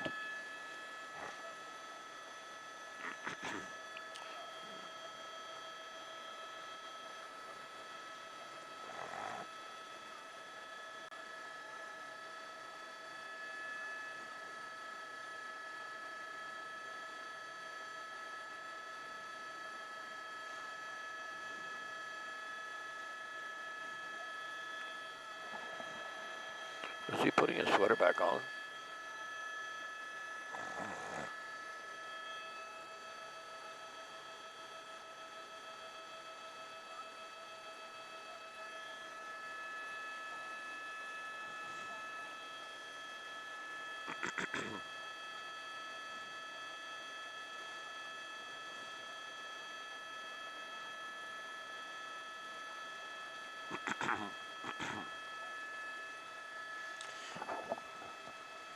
Yeah. Yep, coming up on another intersection. You see the officer trying to get out probably about right now. There he goes. He's running out in front. They really doesn't want to get right in front of the guy. He wants to throw it out there. Nice job. And he hit the same. Oh, get the back. Get the back. Oh, they got the back this time. It looks like that one deployed. It would have been nice if they got both of the front tires. They already had the right front, but they it appears, once again, after about 7 attempts, 2 have been successful. It looks like that one was successful to get the right rear tire. And, you know, slowly but surely, you mentioned, Irene, the gas mileage. It's hard to say, you know, it's not going to get much, and it's hard to say how much fuel is in it. I have to believe that LAPD's talked to the company. They know about how much, but the gas mileage and the time that this guy can keep going goes way down when you're driving on a rim and not a tire. So if they did get the right rear, hopefully we can get this thing to come to an end without incident. There was one accident during the pursuit. We don't think it was a bad one, a little damage to the front of the truck. We believe that could be stolen. We haven't been able to confirm that. It might have been stolen after a traffic accident at 7:20 this morning up in Chatsworth at DeSoto and Lassen. We heard that was a hit and run, and then we heard a stolen vehicle. We're just trying to put 2 and 2 together, and we're probably coming up with 5 because that's how it happens most of the time. But now we see the suspect just stopping, and, oh boy, making a left turn in front of another vehicle, pushing them in oncoming traffic. And, boy, that's what they don't want to see, right? I mean, it just gets dangerous. Fortunately, he's not traveling at a high rate of speed, but it's certainly erratic, this individual, and under the influence of something.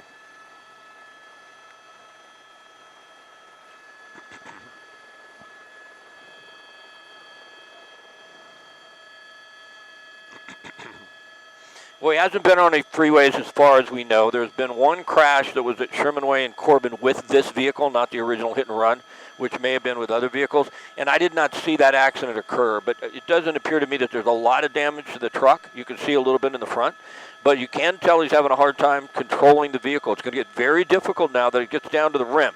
And if the right rear goes as well, and it looks like that spike strip was going to get the right rear, then it's going to be really hard to maneuver this vehicle because the back will be dragging, and then you have the extra weight of that concrete pumper. And that thing weighs a lot. That's a big engine that pumps concrete. It's got to be a diesel engine with a lot of horsepower because concrete is heavy. You see those tubes in the back. the tubing in the back of that truck, and the concrete gets pumped through that to get to the back of a house or get to an area where a cement truck can't get. And it's hard to tell yet if the right rear is flat. Sometimes it takes a moment. But we believe, I mean, it looked like that last attempt got it. It's just so hard to tell in the shadow there if they got the right rear.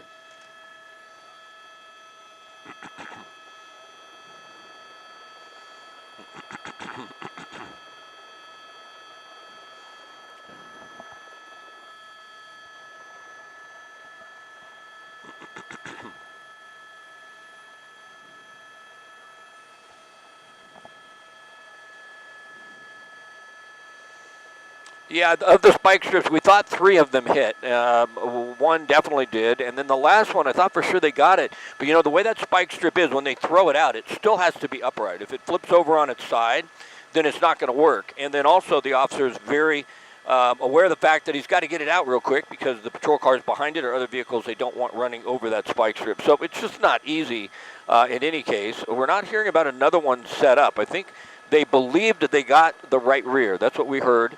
They believe it was successful, and it may just take a little more time for that to go flat, but we don't see any indication right now that they did get it. We don't see it going flat. And, you know, driving at this slow a pace and not going to ruin the rim. You know, I've seen some pursuits in the past. If the suspect drives at a high rate of speed, that rim will just disintegrate. It'll just go right down to the axle, and then the vehicle can't move at all. But you could probably keep going like this for some time, but you certainly can't go very fast, and then you do lose some of the ability to maneuver the vehicle. What scares you is if he does get the vehicle going at a pretty high rate of speed and then does not have control of it, we could see an accident, and that's just what we don't want to see.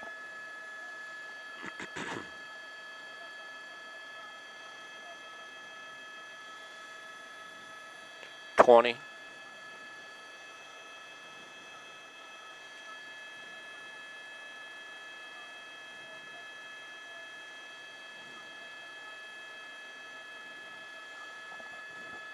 Yeah, it's because of the vehicle and the trailer that it's pulling. Even if it was just that truck, they wouldn't use a pit maneuver. The patrol cars behind it just don't have enough weight to try and hit the back of just the truck, not taking into account the trailer itself.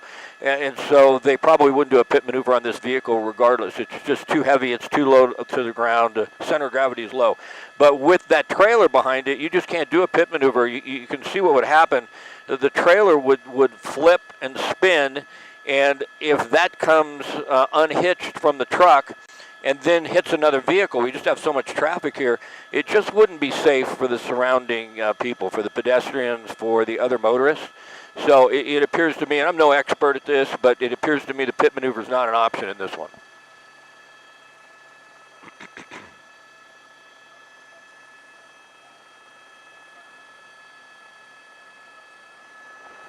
Uh, 20 to 25 minutes, depending on where it's at.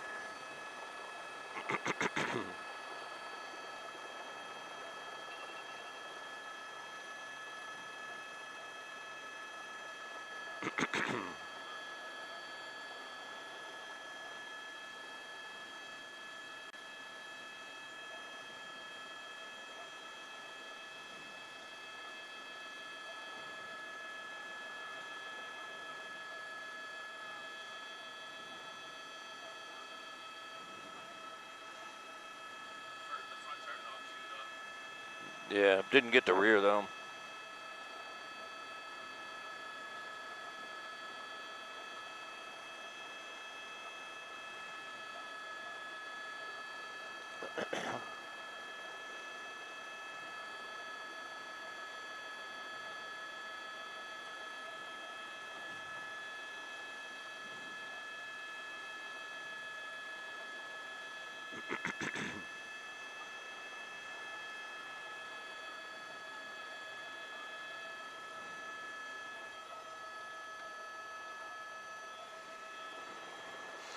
No, I don't think that we are. I don't know that we will. I'm sure the LAPD has that. I'm sure they've talked to the company. What we're seeing now, though, with that right front tire down to the rim, it's becoming extremely difficult for the vehicle to get going, right, to really get going at any rate of speed. Once he gets going in speed, he can pick up more and more speed. But the initial start, right off the stop there, is very difficult. Also seen the suspect engaging anyone who will engage him. See that individual there? He has no idea what's going on. But the suspect wants to talk to everybody. Every time he stops and he sees someone, he tries to engage him. There may be some mental health issues as well in this situation. You see that sometimes that individuals on the street, they just want to talk. They just want to get it out. We do know they believe he's under the influence of something. Can you pull out? Is this the same intersection we were in before? I'm trying to get an idea. No, I thought it might have been in the same parking lot we were at before. But now, in this parking lot, LAPD cruisers are right behind off to the left. They may do another spike strip here. They're going to be very aware of the fact that you have people walking around, so they're going to take it easy. But the suspect is starting to lose control of that vehicle a little bit. It's very hard to make the turns. The tire is almost completely gone. And once you get down to the rim, it'll get more and more difficult to control.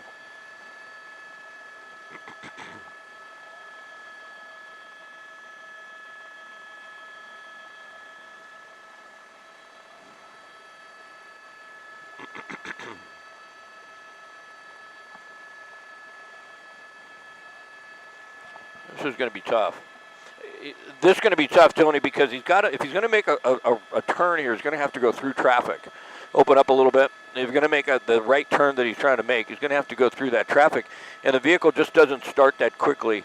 So we'll see if we get a break in traffic enough for him to make that maneuver and pull out in front of traffic and then get into the lane that he wants to get into to go basically would be northbound here. But you can tell it becomes a lot more difficult to drive this vehicle now that the right front is flat. It's unfortunate the left front or the left rear didn't hit. We thought it had, but it doesn't appear that spike strip works. So I think they've done 7, and they were successful with 1. But certainly that's they're getting the profits from that now because it's becoming very difficult for the suspect to continue. It looks like.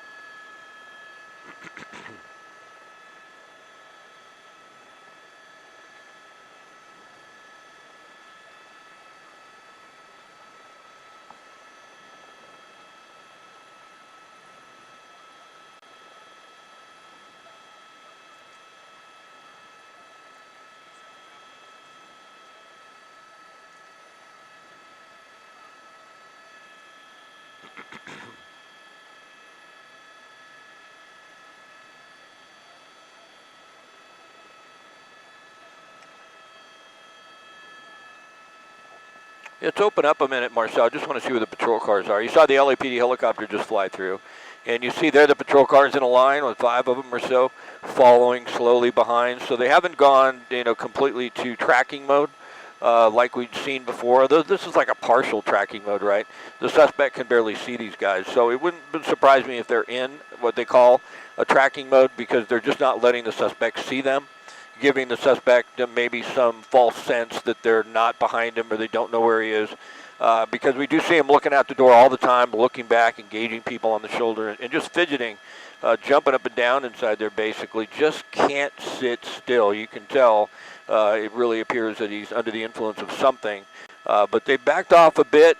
Maybe they're content right now with him being just on the rim for him to drive until that vehicle is just not drivable any longer. At some point in time, more than likely the rim will collapse, and once you're down on the axle, then you're not going to drive at all.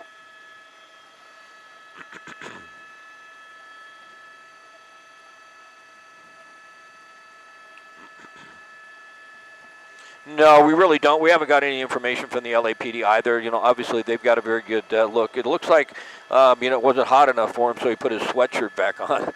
We saw the sweatshirt on, then we saw him take the sweatshirt off, and now we see him put the sweatshirt back on. There's another spike strip. Looks like he got around that one, though. It didn't appear to me that they were able to get him with that one. But, when he stays in one certain area, then it's easier to set out these spike strips, right? Because there's, probably 30 or 40 patrol cars all aware this is going on, all in the same area. And they've got the patrol cars with the spike strips in this area for this specific reason right now. So they can throw them out. I'm assuming we're going to see more of that until they get more of the tires flat. And then that will end this. Irene, we saw him throw what appeared to be a jar or a bottle of apple juice out the window. He was drinking something, but no indication as to what might be in there. There was a vest Tony was talking about. We were speculating, if he does work for that company, maybe that vest is, something he puts on when he gets to the job site. That's just pure speculation, though. We have no idea. We did see the vest inside there. We've seen him, with the dark sweater on, then take it off, and now put it back on, and it's gotten warmer. So, you're obviously dealing with an extremely unstable individual here. There's no doubt about that.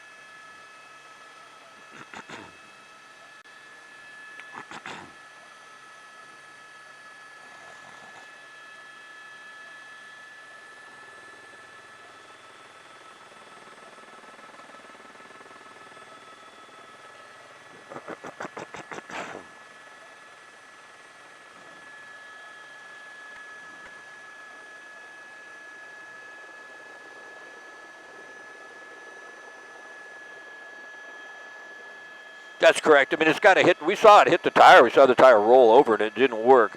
It didn't engage properly. So they've got to get it out there, and they've got to get it so the spikes are sticking up in the right way, so it doesn't just roll over it and not puncture the tire.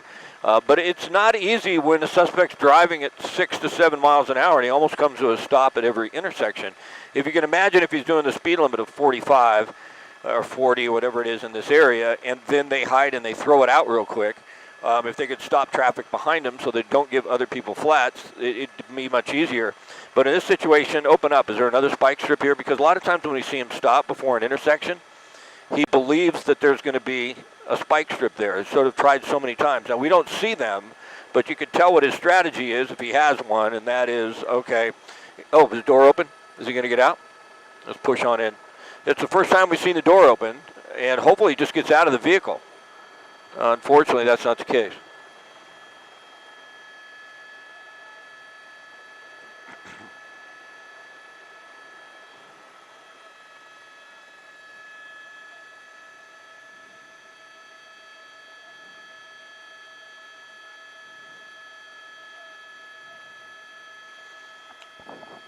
Yeah, he's aware that they're putting spike strips out. There's no doubt about that because he slows down at every intersection. And I don't know if he's traveling this slow because he's having a hard time getting the vehicle moving or if he's just traveling this slow because he wants to do that. But it's going to be very difficult to accelerate when you have one tire down to the rim. And as I mentioned earlier, what happens is there's so much weight in this vehicle that as time goes on, if he continues to drive just a little faster than this, lots of times we'll see the tire will come off completely, then you're down to the rim. The rim sometimes even starts to spark and catches a fire. Usually have to be traveling at a high rate of speed for that to happen. And then eventually that rim just gives way. I mean, you can't drive on the rim forever. It'll snap, it'll crack. And once that happens, the vehicle's pretty much can't be driven. And look at that. You see when he hits the brake? So when things like that happen, it's just a matter of time before that rim's going to give up altogether.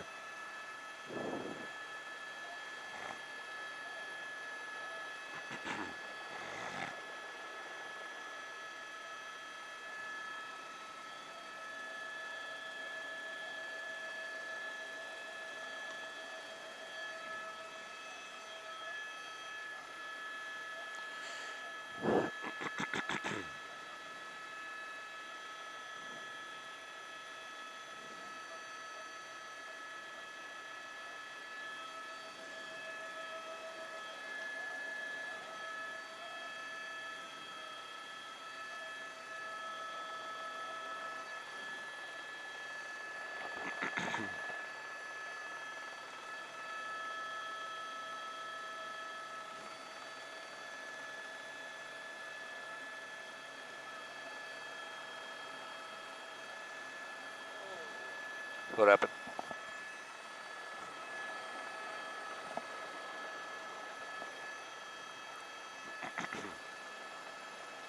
Yeah, you can tell it's also getting much more difficult for this vehicle to continue to move.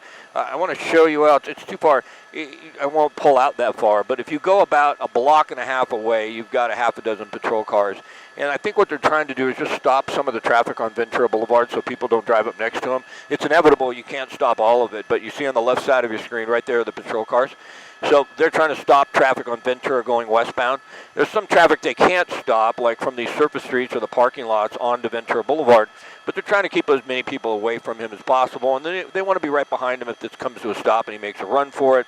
they'd like to get him into custody. But, obviously it's getting more and more difficult for the suspect to continue down on that one rim at this point in time. And it's inevitable at some point this is going to end. And, we've been watching it now, as you mentioned, for 2 hours. There was one traffic collision, but we don't think anybody's been hurt. And as far as danger to the public, there's another spike strip. And it's hard to say. They may have got that left rear. That would be nice. Yep.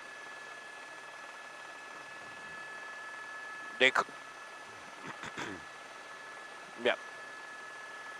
We understand they called good spike. That's what they call it. It's good spike. So they think they got it, but we heard that on the last one too, and they didn't have it. So we're going to have to see. But that one looks successful. I think if they've got the right front and the left rear, this vehicle is going to have a real hard time going anywhere fast. And, it doesn't appear the suspect has any indication he's just going to give himself up. I mean, unless maybe the drugs wear off, if that's what this is all about. But it's going to be tough to keep this going if they did get that left rear tire and then the right front is already down to the rim. But we just hope this ends without incident and nobody gets hurt. As of right now, we don't think anybody's been hurt in this 2-hour-long pursuit, except for the initial accident that we don't know a lot about that happened at 7:20 up at DeSoto and Lassen in Chatsworth. We don't think, or we don't know for sure, but it may not be this was the vehicle involved in that accident. This vehicle may have been stolen.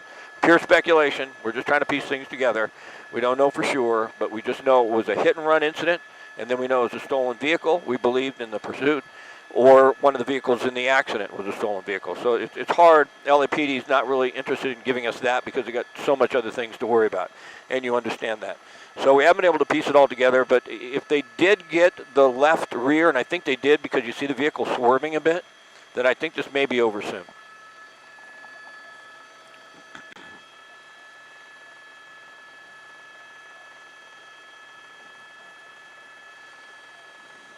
Yeah. I'm dragging that trailer.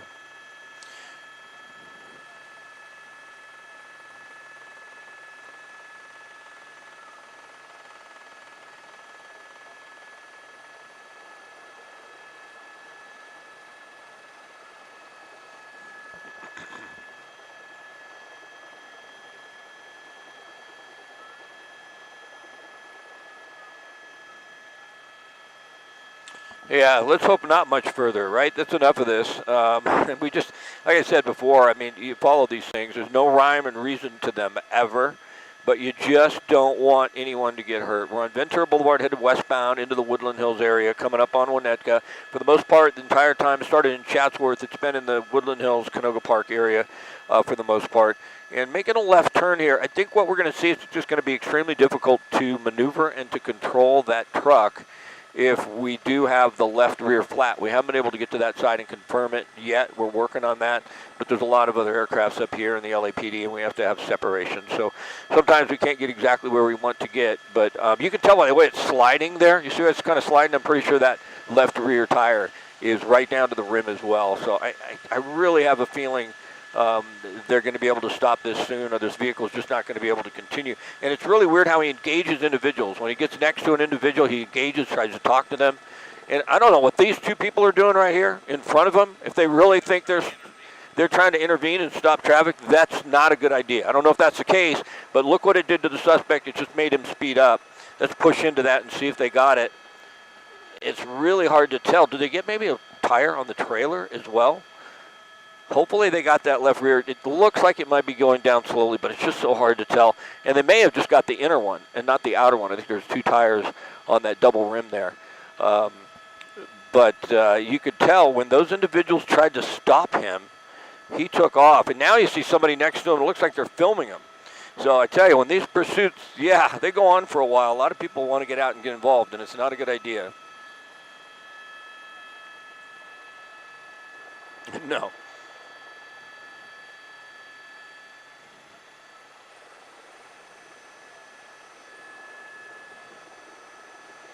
Yeah.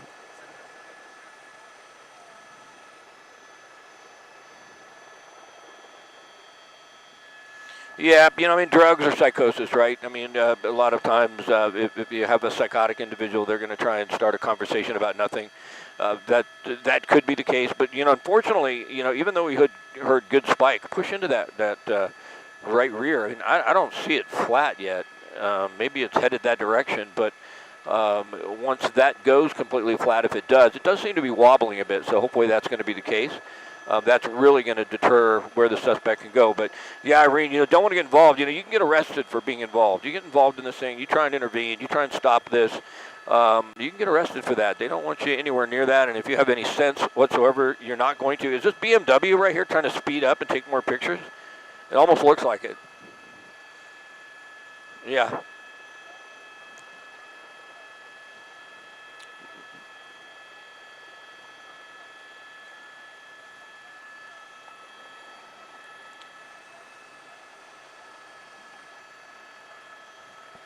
Yeah, not recommended. Not smart, but everybody wants to get, wants to get the picture. And there he goes. He's going to pull up.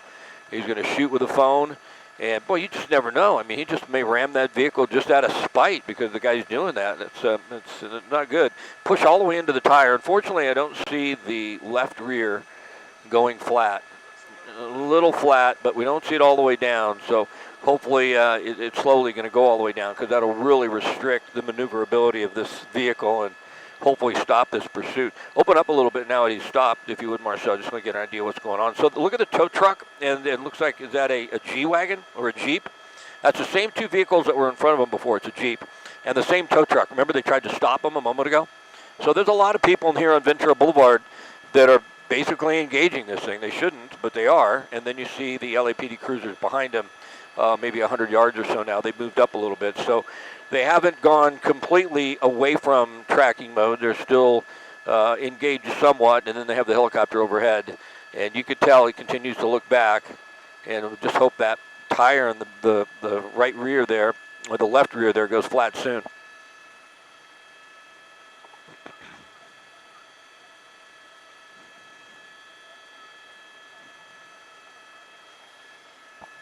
$15.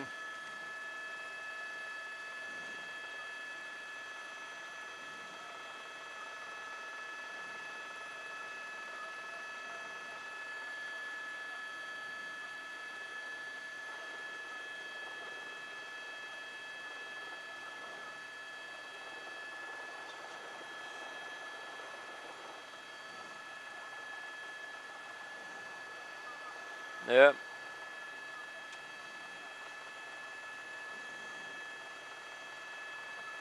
No, slow rate of speed. He's continuing on. We don't see a flat on that left rear like we thought we would. And if that was the case, I really thought that maybe this would come to an end pretty soon. But with just the right front and driving at this rate of speed, he could probably continue on for a long time. I follow a lot of pursuits when they're on a rim and they're traveling at a high rate of speed. That rim does not hold up for long. But when you're just barely moving like this, you could probably go on way too long. And there comes a BMW again. It's the same knucklehead that was trying to get some pictures. But every time we see people out, this suspect really does try and engage with the individuals.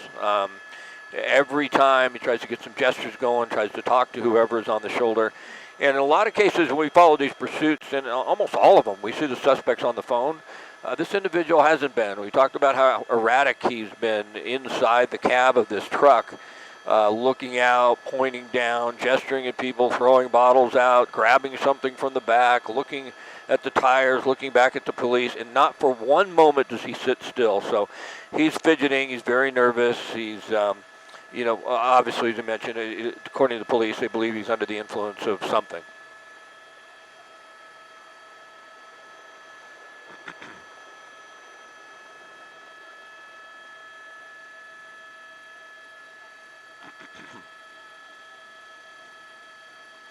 Well, we've seen a couple of close calls. We've seen him go into oncoming traffic, but it's such a low rate of speed. It wasn't like we were, thinking, oh my goodness, somebody's going to die here.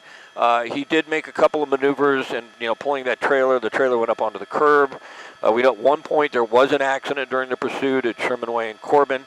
We haven't seen anything that really got our attention like, oh my goodness, because of the rate of speed hasn't been that high. But that's no indicator that might not happen here sometime soon if this individual gets desperate or more desperate. But it looks like that right rear tire, or I should say the left rear tire, the one on the right side of your screen, I don't know. It doesn't look like it's going flat to me. If it is, it's doing it awful slowly.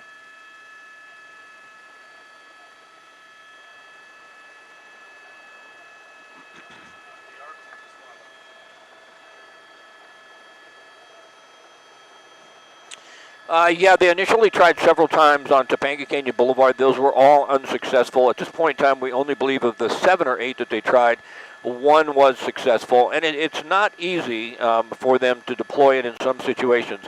The first indication is when they missed it the first time, this guy is aware that they're trying to do it. So every time he comes up on an intersection, he drives slow. When they did it on Topanga Canyon Boulevard, he was able to maneuver around, and Topanga was big enough he could even make a U-turn when he saw they were in front of him. So he saw a lot of activity like that. LAPD has patrol cars in this whole area. We're in Woodland Hills right now on Ventura Boulevard. For the most part, it's all been on the West Valley. And more than likely, they're going to do some more spike strips. But the officers don't want to get right in front of the vehicle. I mean, there's a couple of things they're worried about. He could gun it. He could try and hit the officer. He could just swerve towards the officer and say, I'm going to hit that guy. They don't want an officer to get hurt. Second, we don't know if the suspect's armed. We don't know if he could get out of the vehicle and open fire on the officer. So there's a lot of dynamics here. There's a lot of things going on that you can't predict. And so it's just not as easy as, hey, man, throw that thing out in front of the tire. It just doesn't work that way. You'd like to think it does. And, now there's another factor, and that's that the public are getting involved. They're pulling up trying to engage this guy. And it just makes it harder for law enforcement because they got to worry about the public as well, and now they're getting next to this individual who could be very dangerous.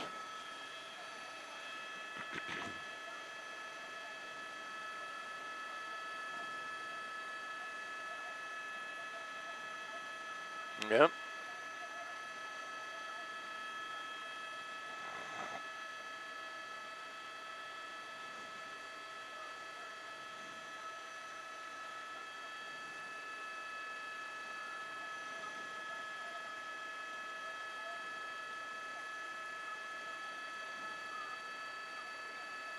Here comes a BMW again. Calling for SWAT in an armored vehicle. Thank you.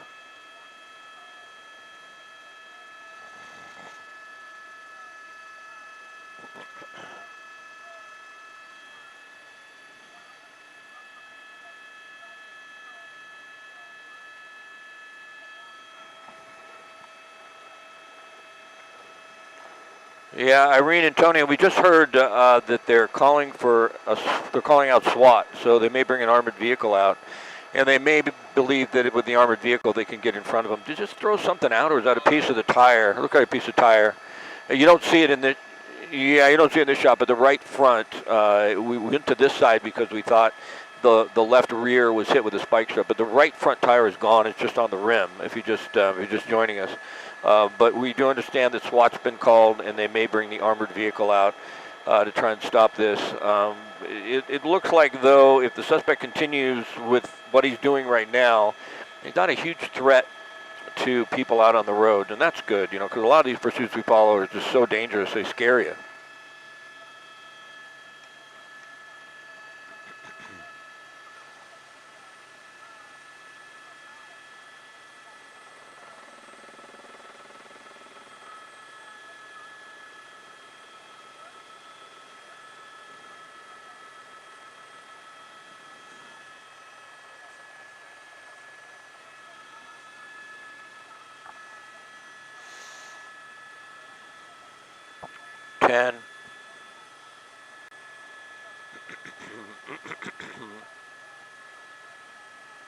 Oh, door's open. Hopefully he gets out here. We've seen that a couple of times. That's the second time, Irene, we've seen him open the door. This continue on. He's just so erratic. There's no way of knowing what's going on inside this guy's head and what he may or may not do.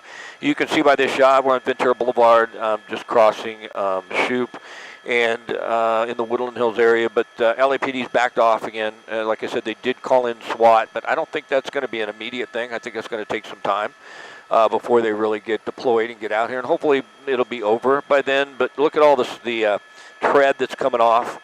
It's almost gone completely, and then I think even at this speed, eventually that rim is going to collapse. And when it does collapse, it could start a fire. You see the smoke. The cab could start on fire. That'll get them out. Or the rim will collapse, and once that happens, you just can't drive the vehicle at all, and it'll be over. So it is the left rear almost a little flat. It almost appears, the right rear right there, is that one almost a little flat? It almost appears that it is, but it didn't go completely down to the rim. But, hopefully this will just be over soon. We're still on Ventura Boulevard, slowly headed westbound through the Woodland Hills area.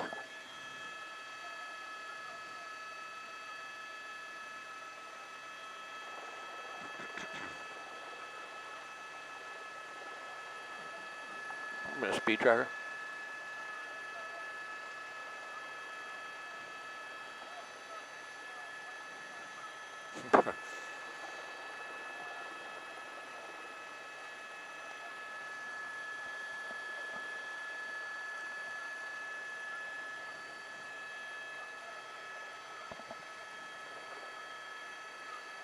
Yep. Yeah, well, fortunately, he stops at the red lights, so, he doesn't want to kill himself. And now you have the patrol cars right behind him, so, it's been really interesting to watch this pursuit as far as what the police strategy is. 1 minute they're tracking mode, the next minute they're right behind him, the next minute every intersection they're trying to get a spike strip out. Now they're calling out SWAT. Of course, the helicopter's overhead. If he gets low on fuel, they'll call in another one, so they'll definitely keep the helicopter on this individual. Stopping at red lights, and then it's difficult for the vehicle to get going. There's a lot of drag when you don't have a right front tire. So the initial startup of the vehicle. And Marcel, it looks to me like that one's getting a little flat on the right rear as well. So it looks to me, I don't know if to you guys or it's just a shadow, but it appears to me that's getting flat. And if that happens, see, then it's going to be really difficult for the vehicle to move at all, okay, because it's a rear-wheel drive truck. And if you get that rear tire down to the rim and the front tire down to the rim, it's going to be hard to get up any type of speed. It's also going to be hard to control the vehicle. And we're not seeing a very high rate of speed at all anymore, and that may be one of the reasons.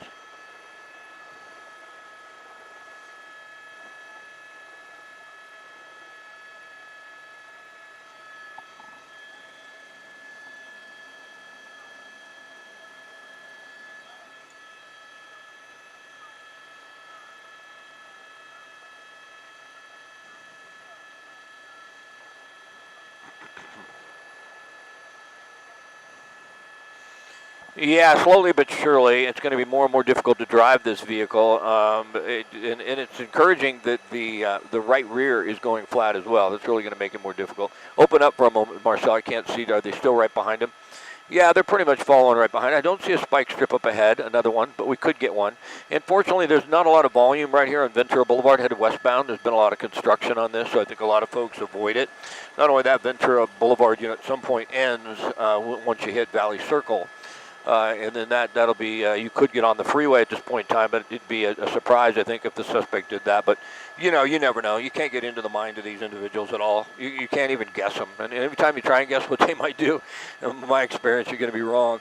But it's good that it's going slow. It's good that they made progress with getting more of the tires flat. And it's good that we don't see really any danger to the public. And as far as we know, no one's been hurt.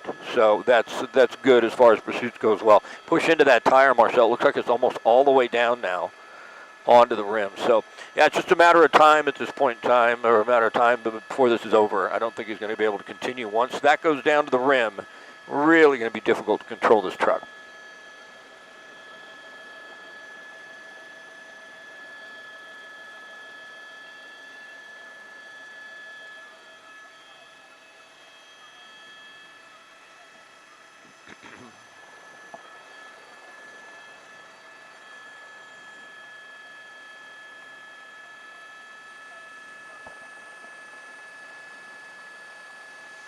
Yeah, it's hard to say. I mean, it depends on so many factors, depending on how they cover it. It depends on the agency. It depends on the supervisor who's telling the officers exactly how they're going to proceed. We're seeing them speed up a little bit, and we're going to end up at Valley Circle here in a moment. They don't have any units at Valley Circle. When we see higher speeds, though, like we're seeing here for the moment, that just means more pressure on those tires and the rims, and it could indicate they're not going to be able to control the vehicle. You see some swerving there. Not sure if he's doing it on purpose, but you can see having a very difficult time controlling this truck. Now, this is Valley Circle. If he continues with a right turn there, we'll be going back northbound, so back up into the Woodland Hills area. But we do have all the officers still right behind him at this point in time. And just to give you guys an indication, we have probably another 5 minutes maximum before we're going to have to break for fuel ourselves. And we're hoping he runs out of fuel before we do.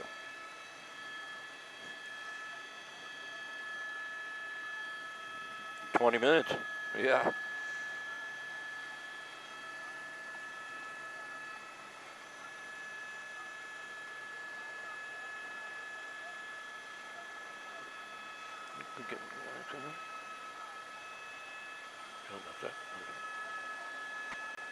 Other side.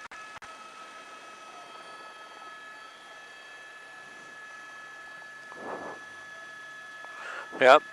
We're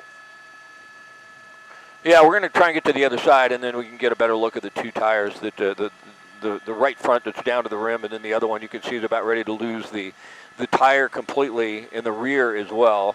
And then it's really, 27 miles an hour, 30 miles an hour is fast when you're down to just rims and you can't control the vehicle. There's not a huge amount of traffic on Valley Circle right here. We're right in front of the high school. Fortunately, they're not in session. I don't see a lot of traffic in the area, but you can tell right down to the rim. We had some smoke coming out a moment ago. At the higher speed, you start to see sparking. Sometimes you'll see a fire start.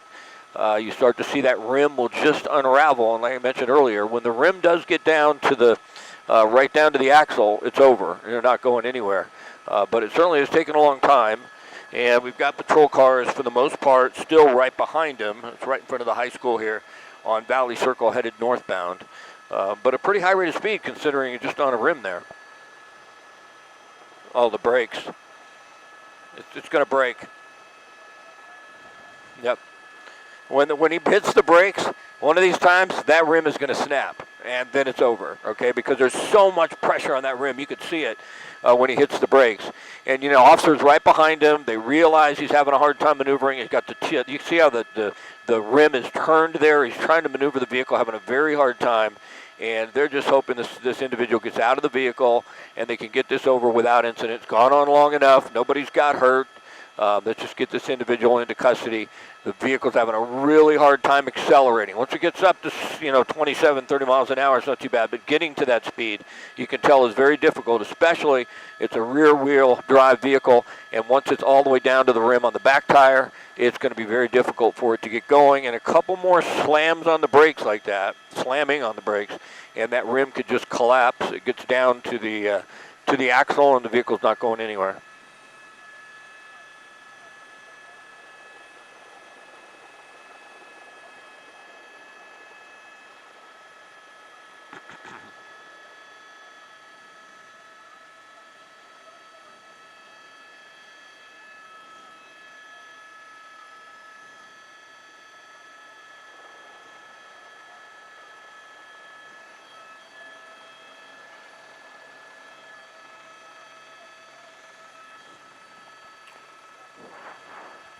It certainly is. I mean, it could go, it could go on for another hour. One time I followed a pursuit of a Land Rover that went down to the rim on the 101 North, all the way up into Ventura, and I believe it drove like 100 miles on the rims.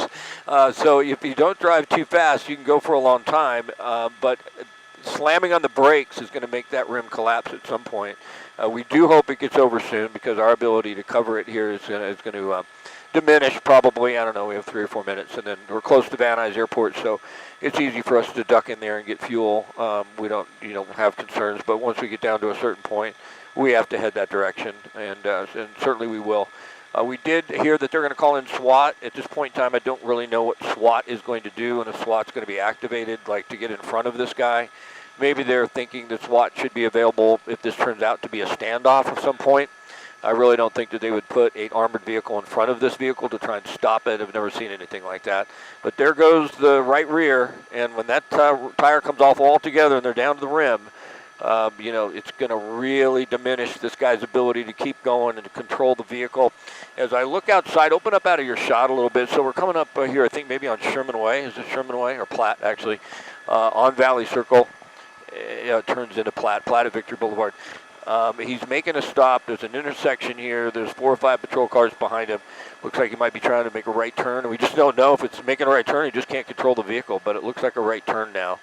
Back to basically the same area where we saw most of this pursuit go.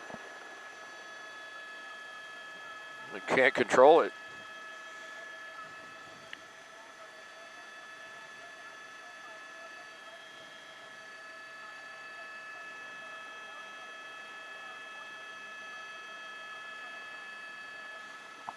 Sounds good.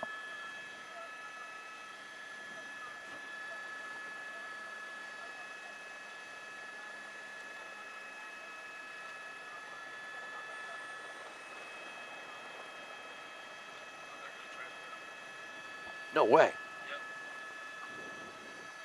Hold on a second. We're hearing they might try and pit him.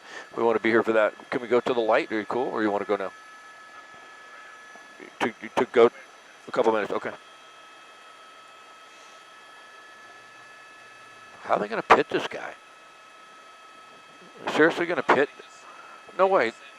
No way they're going to pit this. I can't believe that they could pit this. It wouldn't work. He asked twice. Yeah. Oh, the guy's a rookie. Oh, here we go. Get some speed up. That's going to. He might crash. He might lose control of this vehicle. Are we still streaming, guys? I'm assuming that we are. So there was an officer who was calling for the pit, and then I just couldn't believe that that would be the case, and it's not. The supervisor said, no, you can't pit this guy. But we're seeing that, there you go, lost the tread altogether, down to the rim basically in the back. A lot of weight back there. It's a rear drive vehicle. That is really going to be difficult for him to continue. What's our speed tracker? What's our pace here? Because even at 35 miles an hour, that's pretty fast on the rim. You know, one quick move with the steering wheel with the guy who's really been indecisive and fidgeting and really not in control of himself for the most part. One quick turn, this thing could flip over and you could cause the damage to other vehicles. You could hurt or even kill someone. We're on Victory Boulevard headed eastbound. We've been on Victory Boulevard several times in the Woodland Hills area. This has gone on for over 2.5 hours now. There was one accident involved. We don't think anyone was hurt.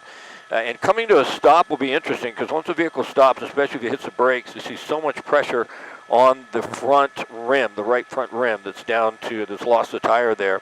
And then getting going is going to be difficult. To accelerate is going to be nearly impossible when the back is down to the rim. So a lot of factors going on here. Go ahead.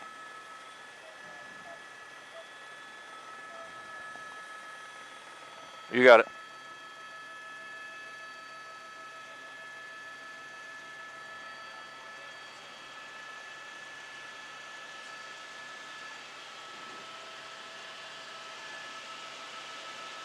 Great job, Johnny. Very, very, very good job, man. Very good. Really excellent, excellent. Yeah, Marcel, incredible. But for Johnny, that's pretty amazing because he didn't have that much time covering these pursuits. So that was phenomenal. I wasn't nervous once.